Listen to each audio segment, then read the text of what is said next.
again. You wanna dose of this right now it's KDA. I'm a goddess with a blaze. 소리쳐봐 내 이름 잊지 못하게 loud loud loud loud. I could take you to the top. 절대 멈추지 못해. 내가 끝내주는 bad girl girl girl. And when I started talk that oh you know how to react. I'm a picture perfect face with that wild in my veins. You can hear it in my growl growl growl growl. So keep your eyes on me now. 무엇을 보든 좋아할 거야. 다 할 수 없는 대본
rise up high and beat the drum to what we love.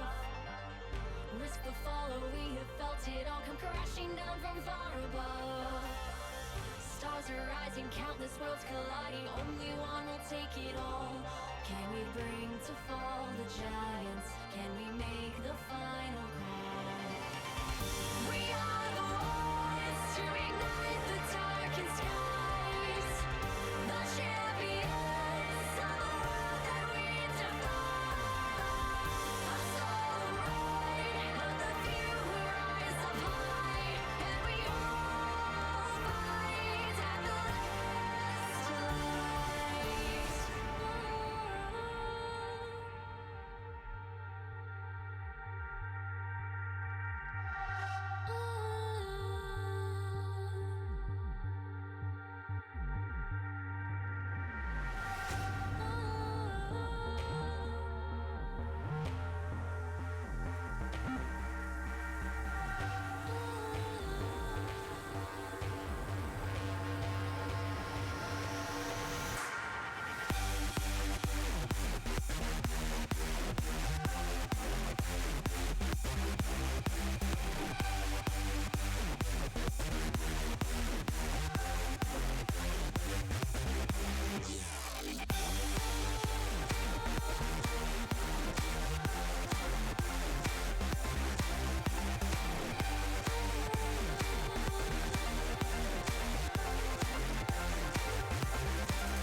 Mega as a team, they are really strong.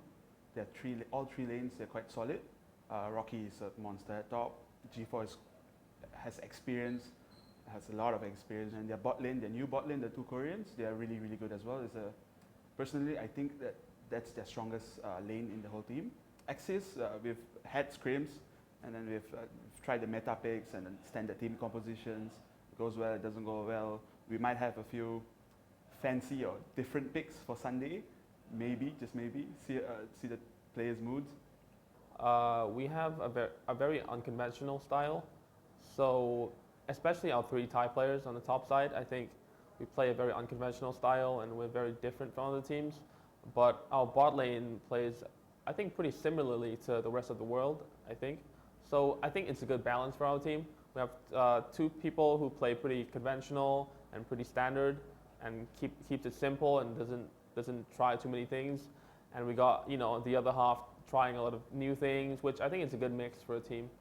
About our chances, in my honest opinion, I feel like we should be able to beat them pretty handily. I think it should be a 3-0 from us.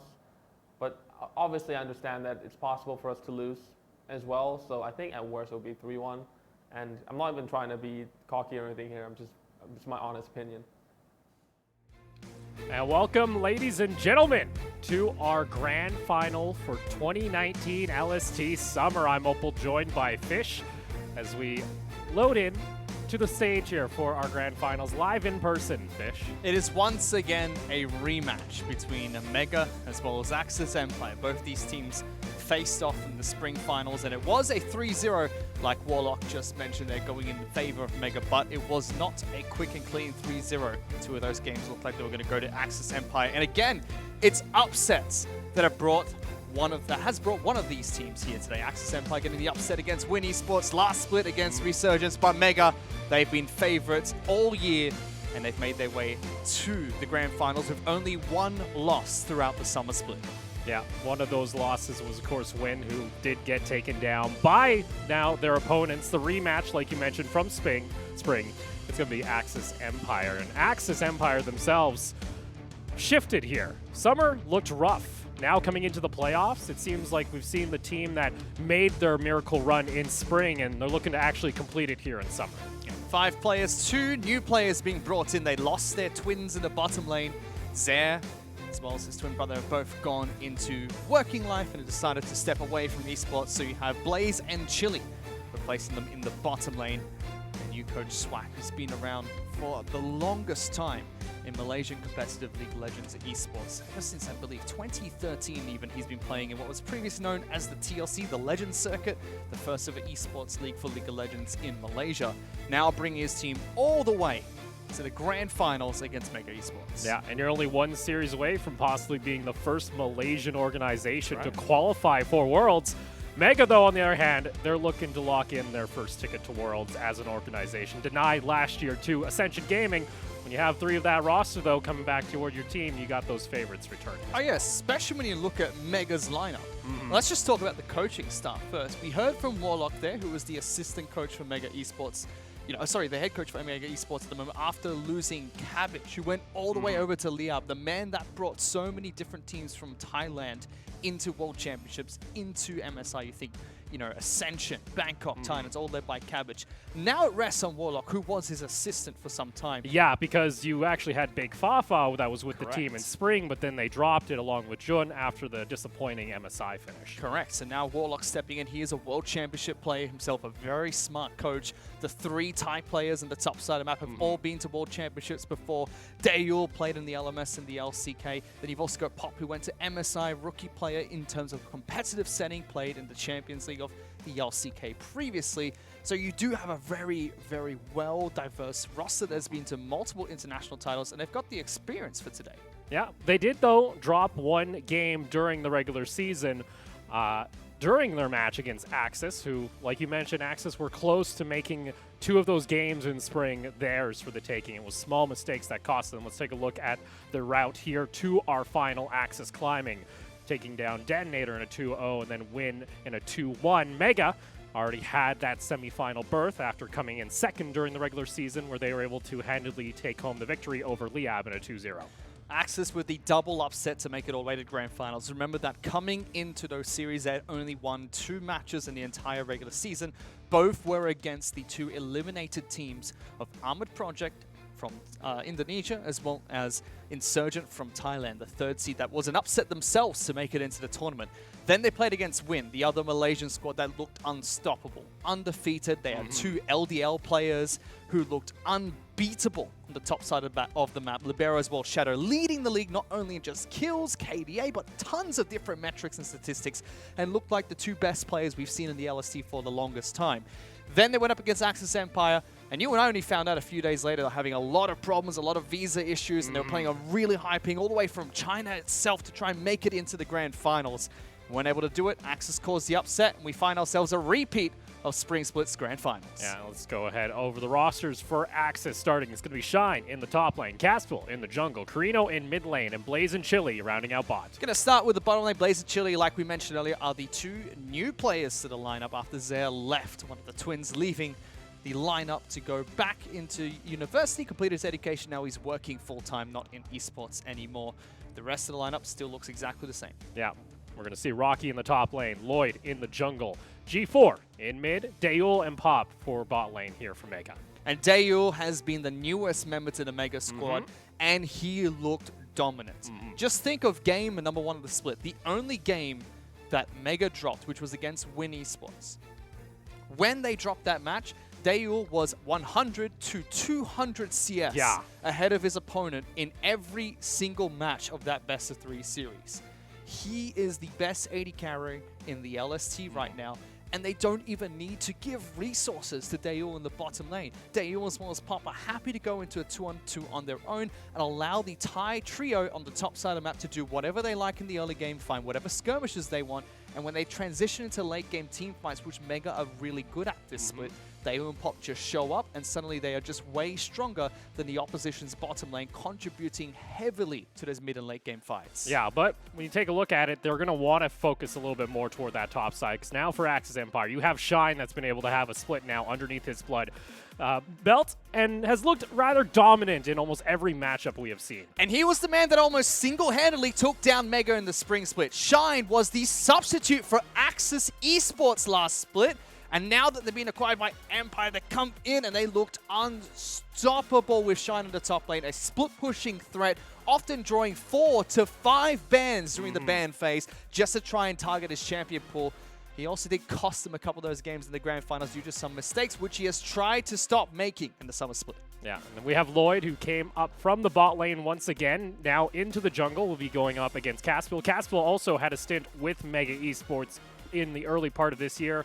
Didn't go so well and left the team, so has an opportunity to get a little bit of revenge. But mid lane is the other matchup we need to focus on. Carino going up against G4. G4 playing Zoe as well as Talia to clinical perfection this split, and it's something that Axis Empire have struggled against multiple teams so far, and Carino just looks like he's out of this meta at the moment. You can see his 3 wins on Victor, his pocket pick, something that's not picked conventionally in the mid lane at the moment, but all his other meta picks have been failing in that mid lane so far. And then you take a look toward the bot lane. We're going to have a pretty hotly contested champion pool. Xayah, Kaisa, and Sivir most played for both of these AD carries.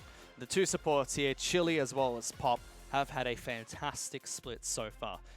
Nominated for MVP multiple times. Pop coming back to the grand final stage. Chili coming in for the first time. And Pop as well, you've got to talk about him. Last split in the grand final situation, Mega had no substitutes registered. He was rushed to the hospital in the morning, checked himself out to make it 2 hours before the tournament to make sure his team could play in that grand finals and play throughout that before going back to the hospital afterwards. Yeah, Pop making his way down to the LST from Korea, was on KEG Seoul for a couple of years, has actually gone against some top caliber rosters and has performed well. We'll see if that can carry over as we're going to go ahead and load into our first ban and pick of our grand final. And we'll see what these teams want to prioritize. Axis going to be on your blue side, Mega on the red. You can see Swack as well as Warlock on your screens here. We'll have to see what they're going to bring to the draft phase in this first game of the best of 5 series. And again, if you're Mega, you're really looking to try and take away some of these key priority first pick champions, as they are not on the blue side of the rift for this first game, and also try and target Shine's champion pool a little bit. He has a lot of great split pushing threats. I'd like to see how they're able to deal. I would like to see them deal with that during the ban phase first, because a lot of times Shine is given little to no respect top side of the map. He gets a priority pick in the top lane. When he's on blue side, he's happy to pick it early so that they can show his pick first, try and get counter picks elsewhere since they don't have last pick. And he has punished so many teams for not taking away key champions in his champion pool. Well, let's see, we're already through our bans. Immediately see some key picks. The Xayah being taken away from both AD carries. And Caspiel's Nocturne not going to be available here in Game 1. That was what Axis was able to use during the regular season to take down a game off Mega. Immediately, though, Renekton going to get locked in. And I like that. We lost to Nocturne. It was one of the few games in the split that we lost against a team that wasn't Win Esports. Let's get rid of it. Make sure Caspiel can't pull out his pocket pick. At the same time, during the semifinals and the quarterfinals, both Detonator as well as Win Esports were throwing 4 to 5 bans at Caspiel. They feel like he has a very weak champion pool, only a handful of picks that he can use, and in fact he picked up Kha'Zix in one of his games, which he did eventually win with, but it was a questionable pick at best. And now they're going to even try and take away one of his signature picks of Gragas, taking that over towards Lloyd. And on top of that, too, that does deny your combo Yasuo that they were able to use during their semi-final, along with Carino bringing that out as a pocket pick. So now Axis have to try and go brute force, it would seem, here, and try and lock down the meta right away. Let's see, Elise being the hover, so you want to try and get some early aggression possibly up toward that top lane to help out Shine. Touch on Elise in just a second. Want to comment on Yuumi first. It is 9.16, so slightly nerfed, but Pop, when he picks up MVP, most of the time, it is when he plays Yuumi in the bottom lane. He is incredibly strong on the champion and micros Yuumi incredibly well, bouncing between not only champion to champion, but also blocking key skill shots by latching off of a champion, tanking the damage, and immediately trying to jump back on towards that champion to protect his AD carry Dayul as much as possible. I like what Axis have done with the Renekton as well as Elise pick. Again, no ban sword thrown towards Shine, so we could have gone, I'm going to pick Renekton or I'm going to pick Aatrox here. Goes to the Renekton, immediately they get the Elise as well. When you play against Mega, you need to have a very strong top side of the map. G4 is almost always going to go towards a wave-clearing mid lane who's good at picks, somebody like Zoe, somebody like Talia. And at the same time, Mega, Lloyd, and G4 will be roaming around top side of the map, and that will be the main powerhouse of Mega for the first 20 minutes. You need to be able to combat that and go toe-to-toe so that you can transition into the late game, where Mega are also incredibly strong without facing a deficit at that point in time. Well, already into our second ban phase. You see the bot lane has been obliterated as both carries were not locked in during phase 1. And again, the most picked for both of these players, Dayul and Blaze, not going to be available. So we'll see what Blaze wants to bring out here. Dayul, though, his Ezreal is a bit nasty. Last year during the LMS Regional Finals, Game 5, an opportunity to have a shot at Worlds. Got a pentakill, still couldn't break Machi Esports into that final. He's going to have a shot here in Game 1. And he has had a fantastic Ezreal this entire split. We do often see him on the Kai'Sa as well as Sivir when Pop picks up Yuumi in the bottom lane. Interesting to see that Mega have been the team that decided to ban out those champions. So maybe looking for more of a passive lane in the bottom lane, something they can scale up on. Kleptomancy does wonders for Ezreal in doing just that. The abundance of gold you get from Kleptomancy helps out so well. And that's a quick lock-in of Silver. Axis Empire are going for a kill lane against this Yuumi Ezreal. Yeah. Nautilus as well as Tristana have so much kill potential in the bottom lane. And they go for Echo as well for Carino. That's a throwback for this man. And Echo getting locked in here. We'll see what G4 wants to take up against it. Again, could be a flex of that Aatrox now into the mid lane if they want to try and use that.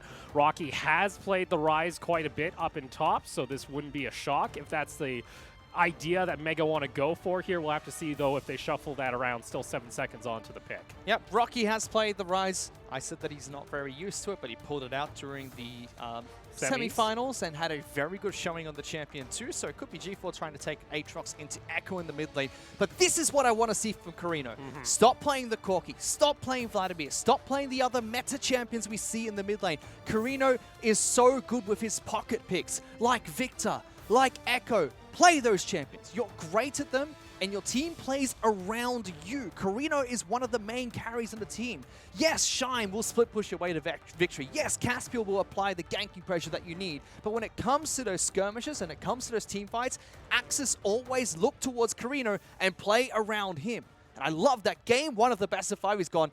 Let's go Echo. No, try and go for something aggressive early. You have that Renekton, you have that Elise. Try and force something on the top side of the map and try and slow down Mega, because Mega likes to play fast themselves, and if you're going to have an Ezreal Yuumi in that bot lane, there's an opportunity to try and expose that.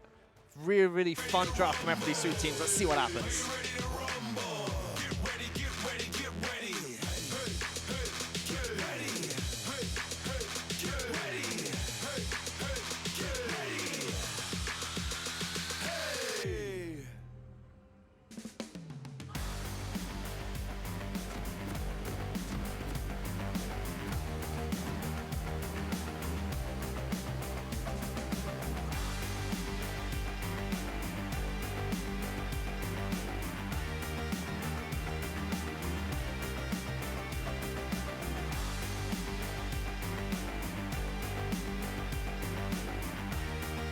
Welcome to Summoner's Rift.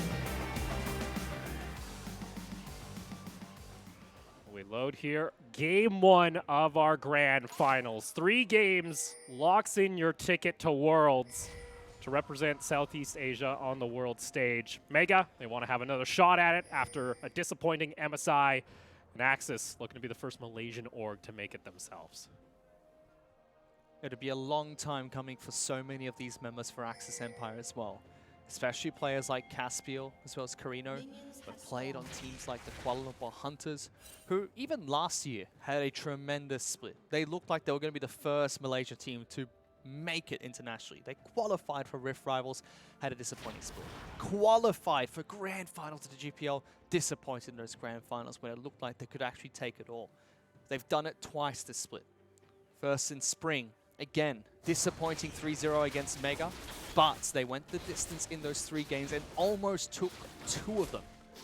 It came down to the split-pushing threat of Shine, who was the substitute for Axis Empire at the time, often coming in to provide that split-push threat against teams that couldn't handle it. Now they're in this position once again. They know they can take games off Mega. They did it during the regular season. 1 match in the best-of-3 series.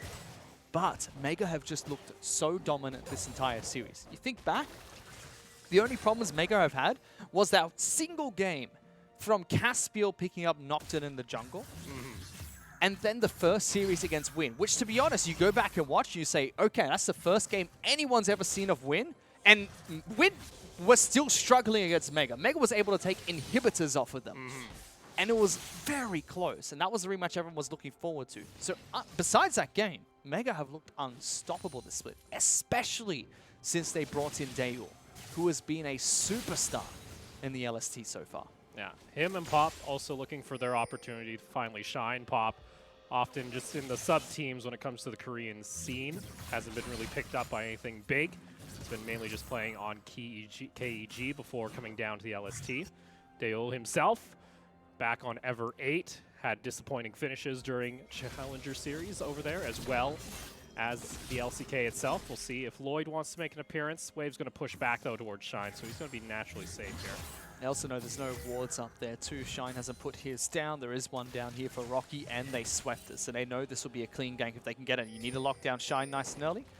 How about Lloyd decides not to go for it? Just helps him push out the wave slightly. And that's the first thing we should talk about. It is a top lane Aatrox in the mid lane Rise. We question if it was going to be a swap because Rocky can play the champion. And I don't mind this if you're an Axis fan. You shouldn't be too upset about getting Aatrox in the top lane, despite how popular it's been in the LST. Shine is the only player in the LST so far who has shown he knows how to play against an Aatrox top. Everyone else just falters when it comes to the matchup, no matter what champion they get. Shine has shown on both Renekton as well as Fiora. He knows how to play the matchup, and he can often win those matchups. However, Rocky is no pushover. He's a great top laner and should be able to win this matchup early on. I think towards the level 6, we'll see Renekton start to take over slightly more, especially since he's taken Conqueror as his keystone rune. And after 2 to 3 items, that's when Aatrox might be able to take the matchup back in his favor. A cheeky little thing here from Caspel. Taking a page out of Libero's book, going straight through mid lane to get that second scuttle immediately. And he can do this because Gragas showed topside for the gank. He got the first scuttle topside of the map. So he knows even if he cuts through the mid lane to get there faster, there's no way that Lloyd is going to be there to contest that scuttle. So it's a free objective. Power farm a little bit more. Lloyd is wasting so much time trying to gank top lane. Their water's expired topside. Rocky's in trouble. Rocky gets the dash here with the Coon's gonna land, and there's the stun. Damage is gonna pile on in. It looks like Rocky gonna try and kite back, wants to try and get that sweet spot. It's not gonna happen though. Does try to turn it around though, but it's not gonna happen. First blood going on over to Caspel of a grand final. Shine's able to pull the minion wave back towards his side of the map and is able to stay safe beyond his side of the river. That means, one, Lloyd has wasted so much time trying to get ganks off in the top lane. He lost both scuttles, he lost farm. Now he's even trying to get some counter jungling going against Caspel to make use of the fact that Caspel just showed top. And then Caspel comes up, first try, and he's able to get the kill against Rocky in the top lane, which forces Rocky to burn his teleport. So now there's a teleport advantage on a Renekton top, who picked up an assist and already has Ninja Tabbies. That's a really good early play coming up from Caspian. On top of that, too, you're going to hit level 6 here soon in that bot lane. Both supports now at level 4. You see that level 6, you might see that kill lane we've been waiting for here, as so far it's been rather quiet from Blaze and Chili in the early levels. It has been, and although this is a kill lane for Axis Empire, Blaze and Chili have taken quite a bit of harass here from Pop as well as Daewoo. You see Blaze is at half his hit points. Threads him there quite nicely. Still playing so aggressive despite the fact that if a single Nautilus hook connects here, could be lights out for the bottom lane. But I guess no heal on Blaze. Heal exhaust ready for Pop. Probably not going to happen. They might have to force the teleport to come back into this bottom lane. We'll see here again. Just some little checks coming out from Carino. Keeps using that parallel conversions. Against it's 9.16 back toward the top lane though. Oh, that's going to be ultimate popped here by Shine. Lloyd is nearby. Rocky has his ult as well. So Beatty deciding not to go for it. Carino doesn't have a whole lot of mana here, trying to thread back that ultimate to try and turn that one around possibly, but G4 lets him go with his life. A little bit trigger happy coming out from Shine, uses his first ultimate on a whiffed gank. They do get the flash for it, but if he had held that ultimate a little bit longer, he'd be much safer as he pushes out here against Rocky. One of the things he can use his ultimate for the Dominus is if a gank comes through from Lloyd, he could put on a lot of pressure towards Rocky as well as Lloyd and say, you know what, with my ultimate, I might be able to take you on 2-on-1. Without that, there is a window of opportunity for Lloyd to try and look for a gank top side of the map. And at the same time, he does push back against Shine. Caspiel's got a rinse and repeat gank waiting for him against onto the safe drops. And meanwhile, we have second buff rotation now spawning in, so Lloyd's just going to be happy taking that scuttle on the bot side. Lots of vision in the river. It is only a Cloud Drake, though, to start off our series, so nothing high priority like an Infernal that we saw a lot during our semis. And this is something we need to point out for Mega. Look at the mini-map on the bottom right-hand side of the map. You can see so many wards being placed out. One in the mid lane, one spotting out Raptor Camp, a control ward in the Pixel Brush in the river, one in the bottom lane brush that there's just expired, and Scuttle Crab. Now think about Mega as a team. They're going to be focusing on the top side of the map. We've seen Lloyd pathing towards top lane ganks over and over again in the past 7 minutes. Hasn't been able to get one off, but that's where his main focus has been. Yet they still are able to provide the vision for Pop as well as Daewoo to stay safe in the bottom lane. And that's one of the key characteristics of Mega this split. Although the Thai trio do play towards top side of the map more and look for skirmishes on their top side of the map, they're still able to keep the Korean duo of Daewoo as well as Pop safe in the bottom lane due to the abundance of vision control they provide in the early game. So really well played coming out from Lloyd as well as Pop and G4 to make that happen. And Shine and Castle just going to go ahead and walk over that ward. Rocky puts that one down, so he's got plenty of safety. And the wave going to push back towards Shine, so that Aatrox is going to be able to get a free back. Currently sits about 2 waves ahead of Shine here, so even with that one death, has still been able to do just fine in the matchup here for Rocky. It's all about the teleport for the next 2 minutes, though. If Axis Empire can make use of Shine's teleport to either get a kill topside map, a kill in the bottom lane, that could be a success in shutting down the top side, but G4 might be in trouble. G4 going to use that Realm Warp as fast as he can. Flashes back to safety, able to avoid the cocoon. Well played, but Caspiel, he's been running around Summoner's Rift at the moment. Opal getting objective after objective. Early game securing both scuttles, then a kill top, a flash top, and now a flash mid against G4. Realm Warp popped. Very well played by G4 to avoid the stuns coming out. good attempt coming out from Axis Empire, but they really need to make use of, again, this TP play topside. Shine is not on a late game split pushing champion, so he needs to make these early game skirmishes and teleports potent for Axis Empire, because if we do get towards the 25-30 minute mark, since he is not on a split pushing champion, you'd have to say on paper, Mega look like the better team fighting teams. That's what their team plays towards time and time again, and their composition looks good for team fights as well. And with all this top pressure coming out from Caspiel trying to make plays happen both mid and top, you still look at each individual matchup. CS differences are starting to stack. You also got Klepto that's going to be run on that. Ezreal, that's the whole reason right now Mega still sit at a 300 gold lead, even with Axis with the first blood bonus. Ramping up towards the late game. And Dale and Pop will be really happy with this position. Hooks on. Oh, Chili, nicely done there. Gets the ultimate, but not enough damage as Blaze was caught in the final chapter. So getting disengaged coming out here from Pop. Yeah, Pop happy to pop the ultimate just to make sure he can secure the disengage for his team.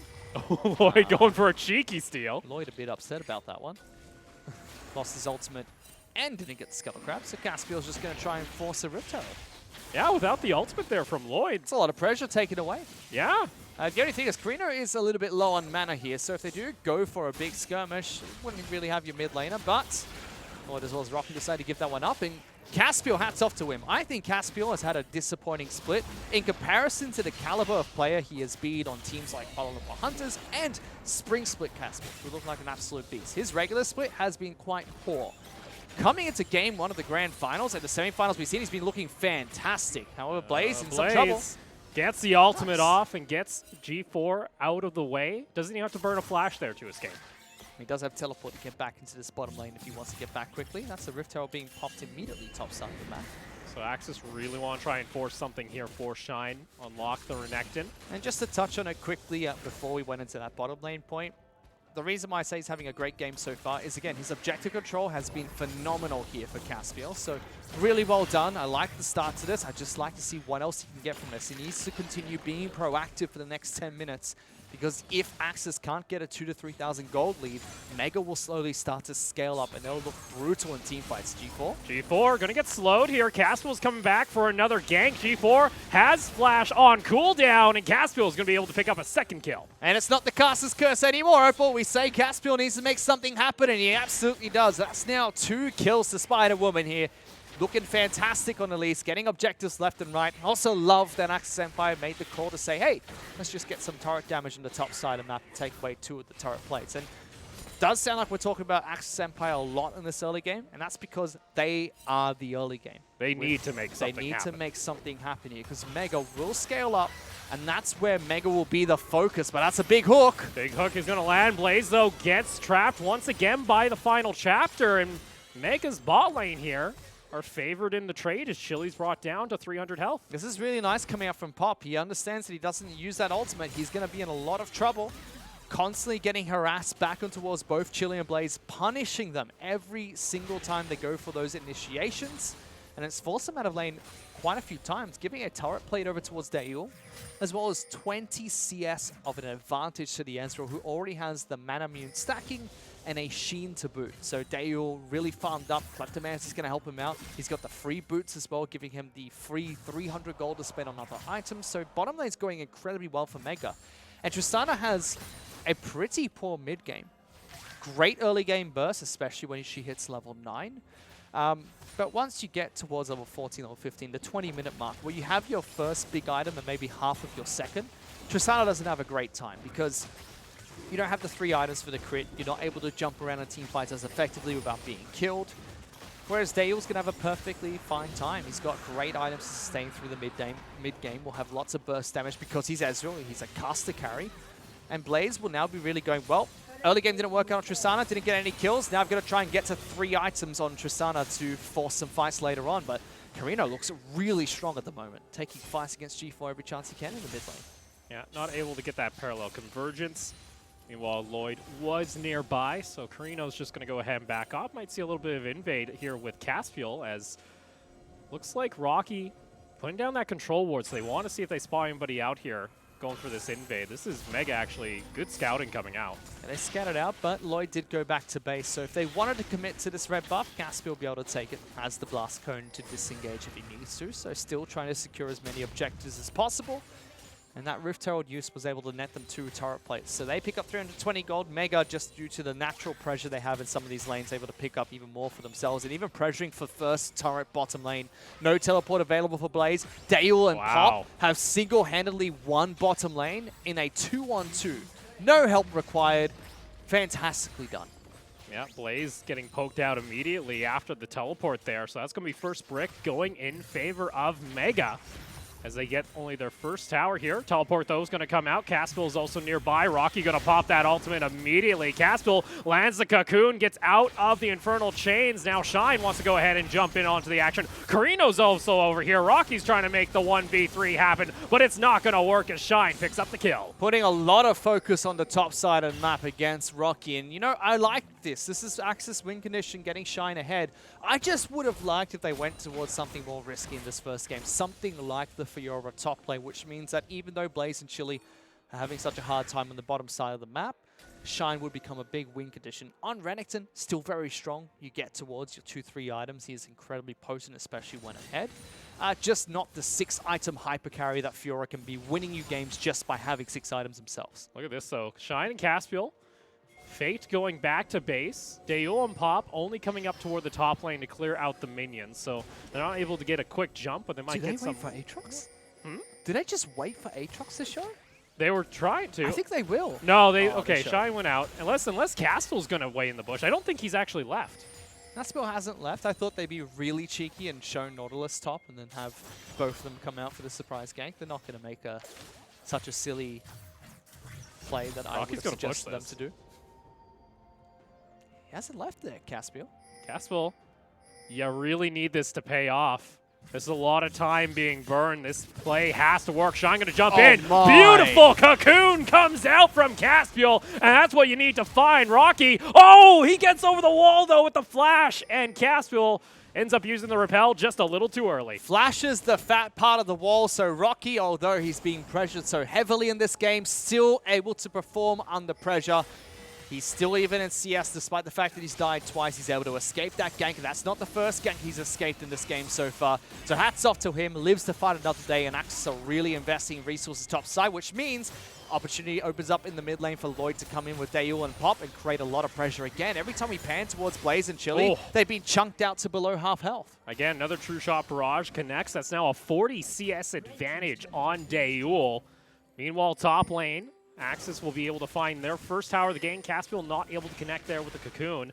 Well, that's going to be an early Trinity Force coming online here quite shortly for Daeul. He's been able to farm up a Storm so far, keeping on par with his regular season 10 CS per minute. I like this choice coming out from Daeul not to go towards the Iceborne Gauntlet. He is so far ahead, he needs that damage. Shine's fine. They can't do anything against this crocodile. Lloyd just passed him by, giving him a hug. But I like his choice going towards Trinity Force. His top side's being brutally murdered at the moment. There's a lot of pressure being put up there, and he is accelerating ahead of the competition. Going towards Trinity Force will give him a lot more damage, especially in the late game. You can see Pop again trying to dash out, block some damage coming towards Daeul. Doesn't work out there, but Carino hunting. Carino on the hunt, could look for a dive, decides not to go G4? for it. Oh, G4. Oh no, G4, if he tries to go over the wall, they're waiting for him already. He gets knocked up all over the place. And that's going to be a shutdown now onto the Elise. Oh, I would have liked that gold to go over towards Blaze. Caspiel now has 3 kills for himself. And yes, his pick potential and burst is going to be a lot stronger now, but you really want Tristana to get towards those first 3 items as fast as possible, especially with the early game not going in her favor, just being even and not slightly behind Ezreal. But still a great pick, able to lock down G4. Meanwhile, though, all this gold's being funneled onto the Ezreal. They're almost able to knock down the first-tier tower in mid lane. And he's starting it again, Opal. He's about 50 CS up ahead of Blaze. Looking for the Flame Horizon once again. Here's a big fight, though, for Infernal. Who's going to be? It's going to be Daeul joining in onto the fight. They're able to secure it, but, oh no, Caspiel, he doesn't have a Blast Cone to go over the wall. He has to flash out to safety. Another teleport coming into the mid lane. That's G4 just making sure that they can't respawn here for this first-tier tower in mid. Oh, I thought that was going to start off as a big fight. This was just a simple pick towards G4. They didn't see him rotating around. No wards to spot him. He tries to do the same escape that he did in the first gank towards the mid game. mid lane, sorry, but you just can't escape all that crowd control as well as the maneuverability of Elise as well as Tristana. So, Infernal being picked up. 10% extra AD as well as AP to his team. That's going to come in handy for some of the champions they picked up. I mean, actually all of them except for Nautilus. Renekton and Tristana are going to build a lot of attack damage. Elise and Echo are going to build a lot of ability power. So very potent on the Axis Empire and helps them out if they do go towards 25, 30-minute fights where Mega should be strong, giving them a little bit of burst they might need to close out a fight that would have otherwise gone in Mega's favor. They haven't traded anything back for this except for lots of damage. Oh, no, mid lane turret's been taken down now, so they trade the mid lane turret for that. So they get a long-term advantage here for the short-term gold, and that's gone in favor to Mega. But Mega have also opened up map control. Mid lane turret's still relatively healthy. Bottom lane turret is incredibly healthy at the moment for Mega. So they've got a lot of control over this map. Yeah, you know what, you guys? Yeah, you get it. Yes. Oh, meanwhile, mid lane, though, Chili, Predator's being popped. Blaze needs to get over to safety. Your Nautilus is long gone, and Blaze now finally going to rocket jump over. Consequence of mid lane turret being taken down. Mega can walk wherever they like around this mid game, and they wouldn't face too many repercussions unless majority of the Axis Empire team is waiting in Fog of War, waiting inside the red side jungle. In that case, just a simple pick on towards Chili, and most importantly, that's a stopwatch being burnt on Nautilus, so Chili won't have that for a future engage that might have gone much better for Axis Empire. You can see the gold here. Dayul is at 7,900 gold. Blaze is at 6,000. Yeah, it's been a bit of a shutdown. It's almost 2,000 gold lead for the 80 carries. Without any kill. Yep. That's completely just because of your Klepto and your farm advantage. And Blaze is still waiting for 1.5 more items. He's got the Zeal complete, needs to complete that into a Rapid Fire or a Static Shiv, and then get the other one that he doesn't complete later on. Gold's going to be accelerated even further now that Mega able to take down the top lane turret. Meanwhile, for Dayul, he's got Trinity Force as well as the completed Mirror Mana. His power spike is now. Yes, you can wait for the Bork, which it looks like he's building towards, but he's got 45% cooldown reduction on Ezreal. His two key items that hurt so much with a Mystic Shot, he is ready to fight now, and I wouldn't be surprised if Mega starts setting up for another objective, like going towards the Baron and trying to control that area, or potentially waiting for that next dragon to spawn and trying to fight around that area. Yeah, because, oh, Shine went over the wall. He's forced to flash away immediately, and Rocky and Lloyd might just try and jump in on top of him. Lloyd goes down pretty low. He's going to have to flash out to safety. Shine, though, gets caught rotating through the jungle, and that's happened before with Axis. He had half a mind about how he wanted to escape there. Flashes over, sees way too many members, and decides to commit, but nobody else from Axis Empire there to back him up. Shine is leading this entire game when it comes to amount of gold that he currently possesses, but even with the Spear of Sojin and the Black Cleaver ready, his team is just not willing to get in that position again because Mega took down all the outer turrets. They have so much control over the map that if Axis Empire want to rotate to that fight, they have to go through so much damage from the poke that Ezra's going to dish out. Potentially a bad engage that could go in favor of Mega. Now Mega have the opportunity to set up for a Baron play, and they are the ones in the driver's seat at the moment. Carino hiding out here in the brush. He's going to go back to base. Oddly enough, picking up the Nashers as his second item on Echo. Bit of a throwback pick up there. You don't really see that being played on the Echo anymore. Yeah, looking for a little bit more Attack sustained speed. damage. 3 auto attack proc, which is common with all the champions being designed these days. Chili, you gotta watch out. That's 2 Qs hitting, and he's already close to half health. Yeah, Dayul does a decent chunk of damage, guys. You gotta respect him a little more. Just go back to that Echo point. Doesn't surprise me too much. Again, it's Carino. He'll play his pocket picks with his pocket builds over and over again. Hasn't done too much for the team. He's down about 50 CS against G4's Rise, and we haven't seen any big team fights take place between Axis Empire as well as Mega, but I believe we'll see one soon. This is another Infernal. Mega will want to equalize the Infernal disadvantage that Axis have been able to pick up for themselves, and again, look at how they zone them away from even getting vision down. One ward in the mid lane, just Dayud poking at the Elise, threatening him with damage. controlling the Dragon Pit so that when it does spawn, Mega are the first team to the objective, and Axis need to waddle through the rest of Mega to try and get there. Chili going to go for the hook. It's now going to be a 5v4, though, in favor of Mega. Shine's nowhere close to the party. Now coming up the river, but it's too late. Chili's already taken down, and the cast is going to get Caspiel over toward the side. Shutdown going on over to Dayul, and Carino going to try and time warp, but it ain't going to happen. It's a double kill on the Ezreal, and Mega now with control. They controlled the map beautifully, Opal. It's 24 minutes into the game. This is where Mega come online, and the item spikes, power spikes are showing as well. Again, that was all about map control. All the outer turrets are down, so they can clear out the wards over by the Dragon Pit. They can set up for it first, and Blaze don't walk in there. Oh, Blaze going to use his ultimate, but G4 still connects, and on top of damage, it's now going to be going worse here, as that's going to be Baron now for Mega. And you can see how Axis were like, well, we need to path towards the Dragon. They do the right thing and say, let's group up so we have strength in numbers.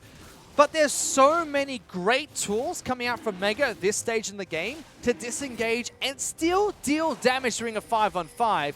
Axis Empire going to try and force a fight, so we'll get back to that point later. Yeah, fighting for this second Infernal one. Try and get a bonus here. They need to burn it down immediately, going down to 900 health. But it's going to be G4 stealing the Dragon away, and Shine will go down with them. Caspiel, he's stuck in the pit. He's got Flash available, but he just decides to accept his fate as Dayul will go on a killing spree. That was simply a desperate move being made by Axis Empire, saying they didn't get the early game going the way they wanted.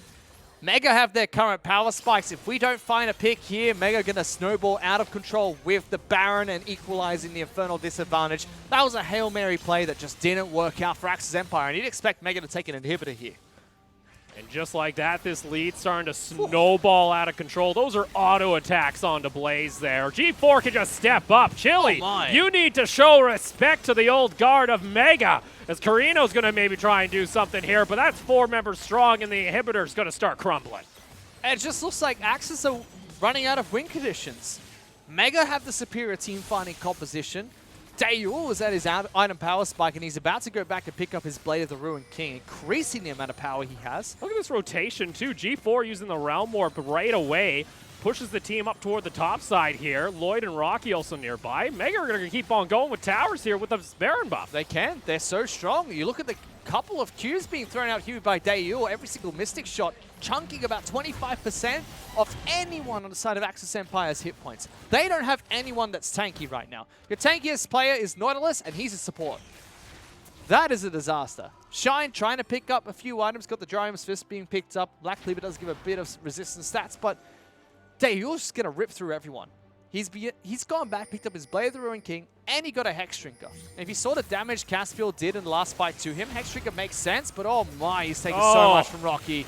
Meanwhile, though, they might trade jungle for jungle here as Lloyd gets to safety. Rocky looking to hunt down Caspiel, has no flash available, just comes off cooldown, actually, and he gets himself over to safety. But now Chili, once again, falling here as Dayul now picks up his 4th kill of the game. True Shot Barrage also lands on target, getting a double kill here. Now a 3v5 in favor of Mega. This is the difference between Spring Split, Mega versus Axis, and Summer Split, Mega versus Axis. Spring Split, you could say, yep, Axis are definitely the underdogs, maybe 30% in their favor. You look at the new roster for Mega, you say, no, that's gone down to at least 15%.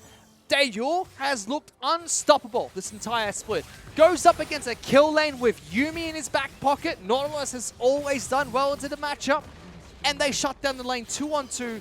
Blaze constantly using teleports to get back into the lane, and they lose their bottom turret naturally. The whole time, Axis have to juggle the pressure top side of the map while trying to get Shine ahead, and Dayul just snowballs out of control. This man is a monster, and incredibly strong at the moment. Carino trying to make a play, going to use his ultimate to get back, but he's still going to get rooted down, and the Spell Flux is going to travel. G4 is unstoppable, and it is just a slaughter so far here as Mega are running a stampede on the Empire. Double kill being picked up by G4 topside, but that's just all flavor text at this point in time because Dayul and Pop are single-handedly trying to win the game for Axis. Final chapter being popped immediately. Hook is going to land. Dayul gets back over to safety. Casket puts Chili back into the corner. Daewoo, the title can go with the entire team as they are dominating over Axis Empire. In game 1 of their grand final, they clean house in 28.5 minutes. With a 13,000 gold lead at the very end there. Warlock said that he's not trying to be cocky, he just thinks it's going to be a 3-0 going their way and a 3-1 at worst. And they come out swinging in game 1. Axis throw all their resources to trying to get Shine ahead. But again, comes down to he's on Renekton. You get Shine ahead, that's great, but he needs to do something, especially when his bottom lane has an early and late game power spike and a mid game trough where Mega are incredibly strong. And it's just that snowball. It's just 1 or 2 small mistakes made by Axis Empire, and it's just easy for the side of Mega to take control. That Baron buff, I think that power play ended up being a 6,000 gold lead at the end there. And then they just accelerated. It was almost 10,000 there at the end, and that was close. That at 20 minutes, that gold lead was only 1,000 for Mega. Yep. That's just how fast they can excel games. But it's also Mega understanding their win conditions. This is something I think Warlock has learnt incredibly well by one, being coached by Cabbage in the past, transitioning into an assistant coach, learning under Big Fafa for the spring split. This is something I think Warlock has learnt very well. Understanding how the team should play around their win conditions.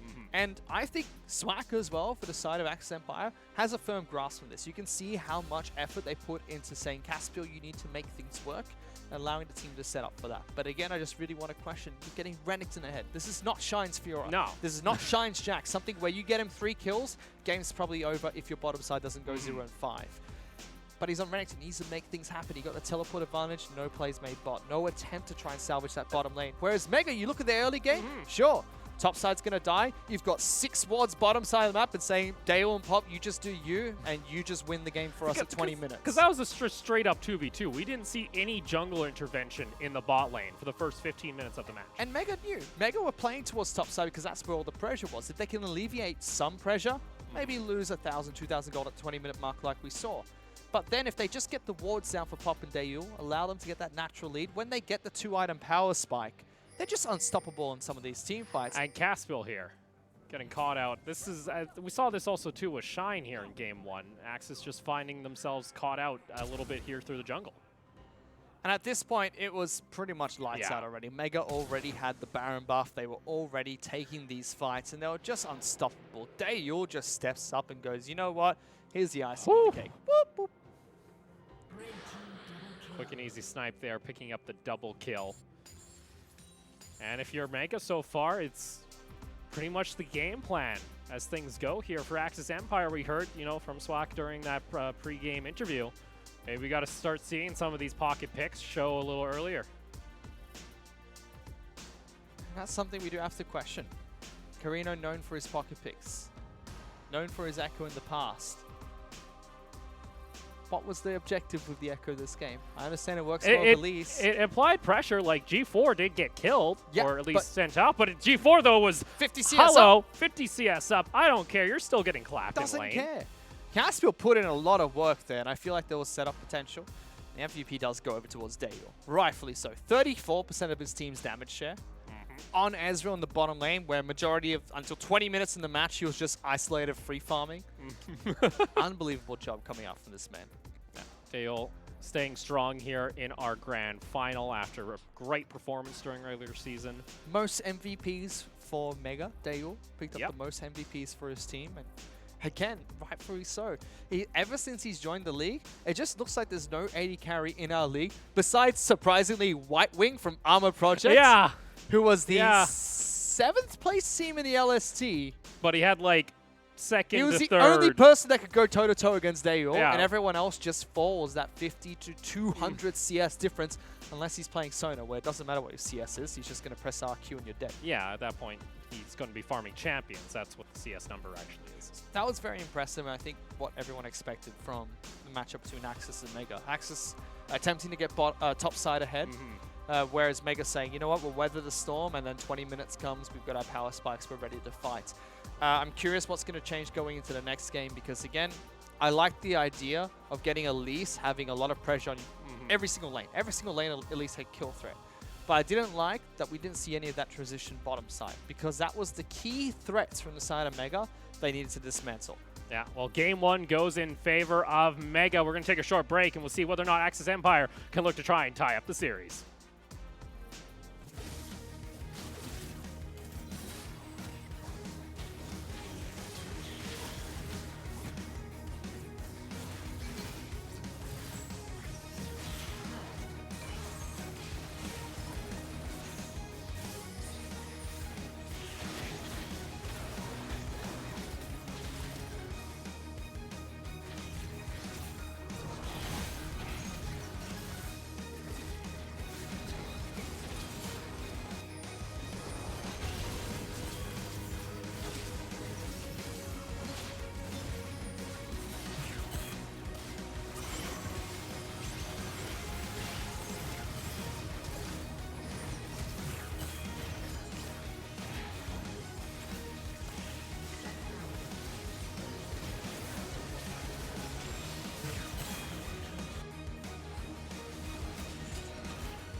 This is far from over.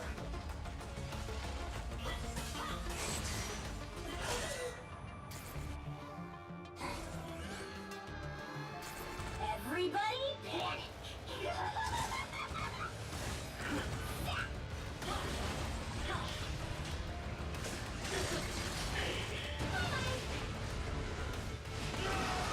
I feel like I forgot to shoot something. Let's make this quick.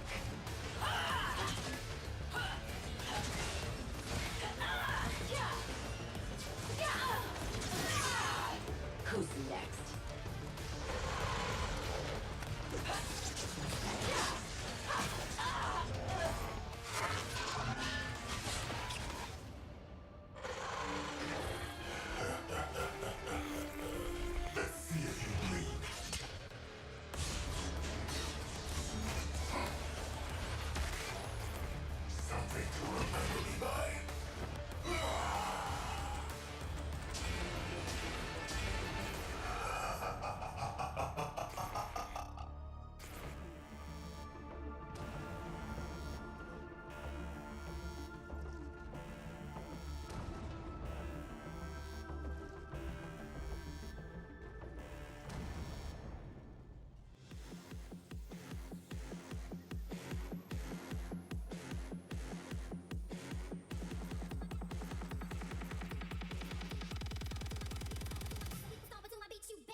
and gentlemen, for the new kings. We are the new kings, winning this fight tonight with our name lit up in lights. We are the new kings, this is our time to shine, set it off like dynamite.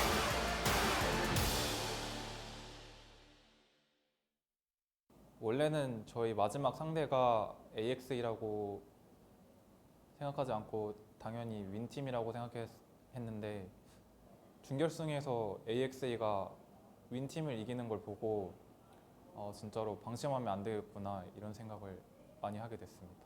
Our jungler was AD, right? So he said before he play jungle, but before I come, maybe he practice in jungle in solo queue. So when I come here, he's playing like solo lane, not a team game. So when I feel this, I think need to time change this with a team game. I think Lloyd said. I feel like Mega bot lane is like, I mean they have a Korean dual bot lane which is pretty strong, but like I think because it's also the Korean play style, they are pretty reserved in lane. Like they wouldn't go ham on us. So it's like the laning phase I think is pretty okay for us. I mean they play smart, we play smart. So it's like I guess it will go okay for us. I wouldn't say we really prepare anything like special for them. It's more on how we focus on ourselves.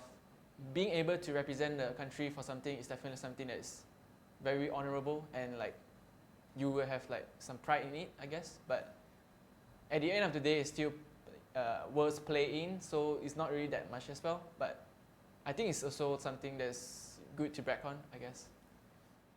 Man, that's an F when you expect the enemy bot lane to just not go aggressive, and then they whoop your ass. Yeah, Whew. take turret for themselves Whew. without any jungle pressure. Yeah, I'm gonna be rethinking those interviews there, bud. Whew. Spicy coming out there from Chile. That's why I love this league. Oh boy. I want to touch on what Dale was talking about there, besides the BM towards Lloyd, Yeah, which was poor great. Lloyd. Dale just comes to the team and says, "Yeah, get in the jungle, you scrub." I love the fact that he started an interview speaking in Korean, obviously, then he swapped out English. I love that he had the confidence today. You can see him, trying to find the right words, talking about that. That was fantastic. Love to see when pro players, experiment with their second language and try to communicate. And that also means that the communication coming out from this team, not all that bad. Yeah, because originally you kind of thought it was first Thai, then to get to English into Korean, but no, if they can all kind of get that middle ground of English, it feels like the team does have that cohesion. Correct, especially with now Warlock taking over the head coach, who he speaks like his English is like that man, native English speaker in Thailand, and just fantastic when it comes to coaching. He was a fantastic player himself as well. So going to be able to reiterate strategies towards both Dale as well as Pop gives me a lot of confidence towards this team, especially going into this second game, which I expect now. Chile said they don't have anything special planned. Well, buddy, you've got to find something special. I hope you've got something special for this match. You're going to need it after that first game. Yeah, the Korean playstyle, though reserved, and they had reserved picks, they still know how to take you down in lane. So we'll see if anything changes here as we get set for now our second ban in pick. Mega going to be on the blue side. Axis going to be on red, and already the jungle being the priority bans for Mega, still targeting toward Caspiel, which I think is fair. I think Caspiel, when it came to that game, was the one trying to make the plays happen. Yes. So trying to shut him down, take away his pocket pick Nocturne, and then easy, early game stuff you can go for like the Olaf. And again, relatively small champion pool. We've seen him pull out unorthodox picks like Kha'Zix, especially when teams have gone for, 4 or 5 bans against him when he hasn't picked his jungler up in the first stage, and even counter-picking by taking a jungler for themselves, or sorry, deny even more by taking a jungler for themselves in the early stages of the draft. So Nocturne, pocket ban here from Mega, you'd have to say. They don't want to play against Caspiel's Nocturne once again. And Olaf just a strong jungler, so I believe just Mega don't want to play against any playstyle that would involve Olaf. We'll see now. Yuumi going to be banned out. Axis Empire here on red side decide to get rid of the Aatrox. So Rocky and G4 not going to have that available to themselves. And that does allow Rocky to possibly go ahead and get his pocket pick, Renekton, right off the bat. It's something that he loves to play on. And this is why I think Axis Empire went for the Renekton pick first. It's kind of it's a 2-for-1 special. One, you deny it away from Rocky, and at the same time is a very strong pick in the top lane. But to me, it just doesn't fit their playstyle. I would have liked if they went towards Aatrox instead, because when you have Shine in the top lane, you really want him on something that will be a split push threat later on in the match, because that's often one of Axis Empire's win conditions, and in fact was one of their win conditions when they played against Mega during the spring split of the tournament. Well, let's see here for Axis get their opportunity to pick up the Gragas immediately this time around and get Blaze on something that he likes to play, that Kaisa, that you're having a very aggressive lane now, though, coming out possibly here for Maxis. Yeah, please get him off the Tristana. Unfortunately, Tristana Nautilus didn't work out for them in that match. Early game, no kill pressure coming out for them in a lane where they should have kill pressure, especially with how proactive Caspiel was, and we give him a lot of praise. But that's one thing where I thought the Axis draft kind of faltered. Caspiel was getting good ganks up towards top and mid, but they weren't taking anything for it. And I think what they should have taken with those ganks is transitioning the power they'd created top side of the map into the bottom lane, shutting down Daeul as well as Pop before he gets to that 2-item spike. And oh no! Akali no! Makes it How has through. this happened? Akali going to be the last pickup here for the side of Mega. Now for Axis, they can go ahead and take the Sylas here. They did pick up the Gragas, so maybe we see possibly the Yasuo, as both solo lanes have been shown, but not the draft you're probably looking for here to start things off in game 2. I'm going to quote what Gregor said to us during the break. Gregor, one of the Thai commentators commentating on the LST, which is what their coach was interviewed, Warlock was interviewed, and he said the way their team plays, if you've got the Korean pillar in the bottom lane of Daeul and Pop. And you can chip away that pillar, but it will never fall. So then he said his Thai trio can run around the map and do whatever they want. And you go, what? That's hey, a guess direct what? quote. Let's just take, we'll just take everything we want in our top side. And Let's then we'll just take all the champions we'd like to play and are incredibly strong in this current meta and do whatever we want. Yeah, Akali's, I think, globally on 9-116 was 100% pick or ban, minus like LPL. Still ridiculous. And now you're going to have the bot lane supports being chipped away here on the side of Mega as they're going to try and get rid of that Thresh. It doesn't mean that Axis Empire don't get some of the picks they'd like here. You know, Kaisa, very strong diving AD carry who can do well against some of the assassins here. If Elise or Akali try to jump on towards Kaisa, she can return the favor by just simply diving into the backlines, while all the frontline threats are Mega diving into Axis Empire. Sylas is incredibly strong. We've seen what Caspiel can do with the pick. Carino as well if they want to flex it. Shine could pick it up if he wants. Probably going to be Gragas in the jungle as well for Caspiel, but again, can be flexed. I would like to see, if they do go towards the last pick, Yasuo here. Because they have the Gragas locked in. Yasuo hasn't been banned out by Mega, so they could always go towards Gragas jungle, throw Sylas into the top lane, and Carino could pick up that Yasuo. Something we've seen them do before, and a team composition that we know Axis Empire love to run.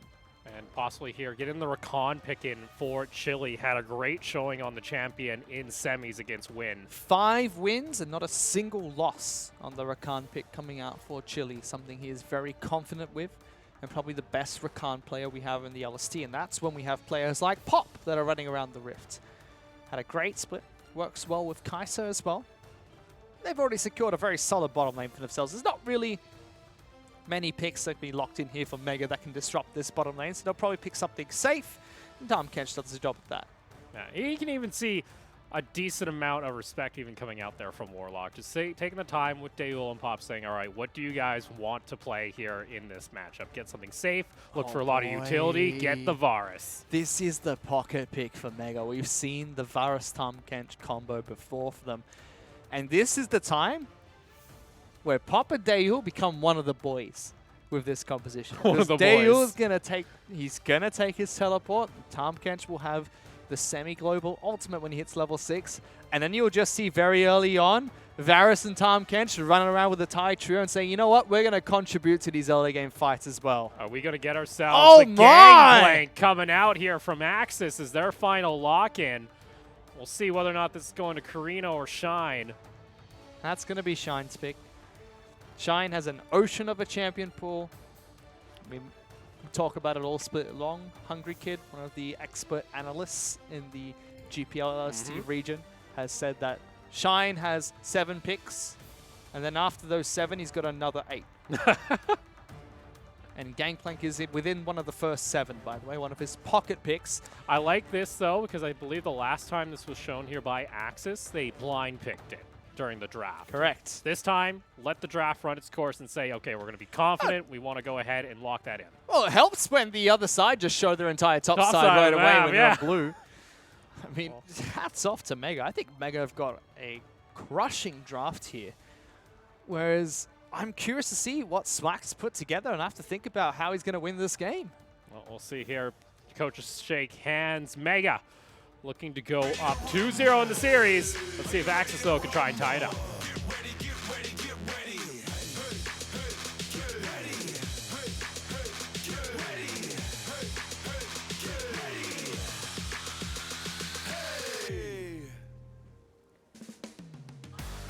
Are you ready, Frisch? I don't know what that one means. You're from Canada, you should know. I know, but they kind of just scream. Yeah, so The deer just kind of screams. It kind of goes. Yeah, it actually does that. Have you ever seen any screaming deer videos? Why? That's what they do. I don't really Oh, need no. to. I'm just saying. You wanted to know what it sounds like. There you go. I don't think you gave an accurate representation of the deer. And Do should you? be Really? ashamed I of will yourself. look up a video right now. No. All right. Same as what we saw though in game 1. Neither team looking for anything cheeky on that level 1.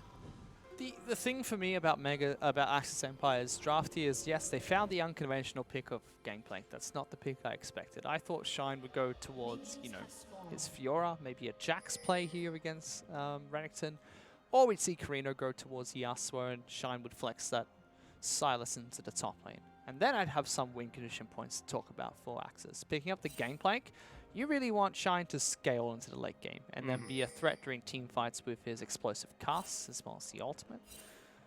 But I just don't see how Axis attack this early game against Mega. Dale and Pop are going to be very safe, if not aggressive in the bottom lane even.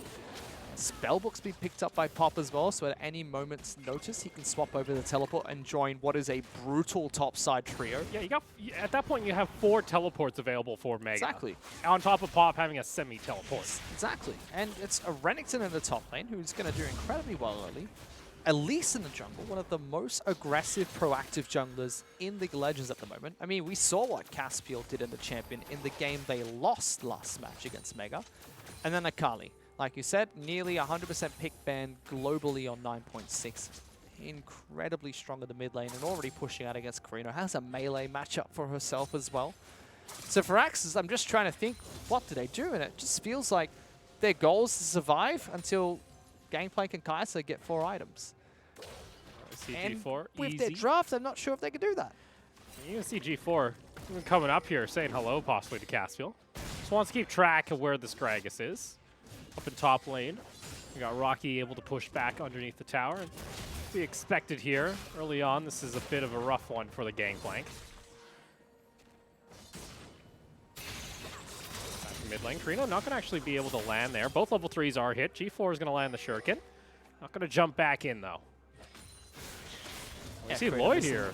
Carino missing the stun and that engage Oh. means he can't trade quite effectively. Cocoon missing from Lloyd there means Ah. it's Caspiel's fine. Shine has been pushed underneath his turret, and if you've watched Gangplank for any of the past 3 seasons of League of Legends since his rework, you know that one of the most common tactics employed, and it's done very well in the LPL of all regions, is if Gangplank's picked, you can kill expect him. 2 to 3 members up there at level 3 to kill him. You build a big wave, as Renekton did, and you just push him underneath turret, you get your jungler, and even your mid laner if they can push easy like a Talia or a Ryze, and you dive that Gangplank. And you just put him behind nice and early so he can't scale up.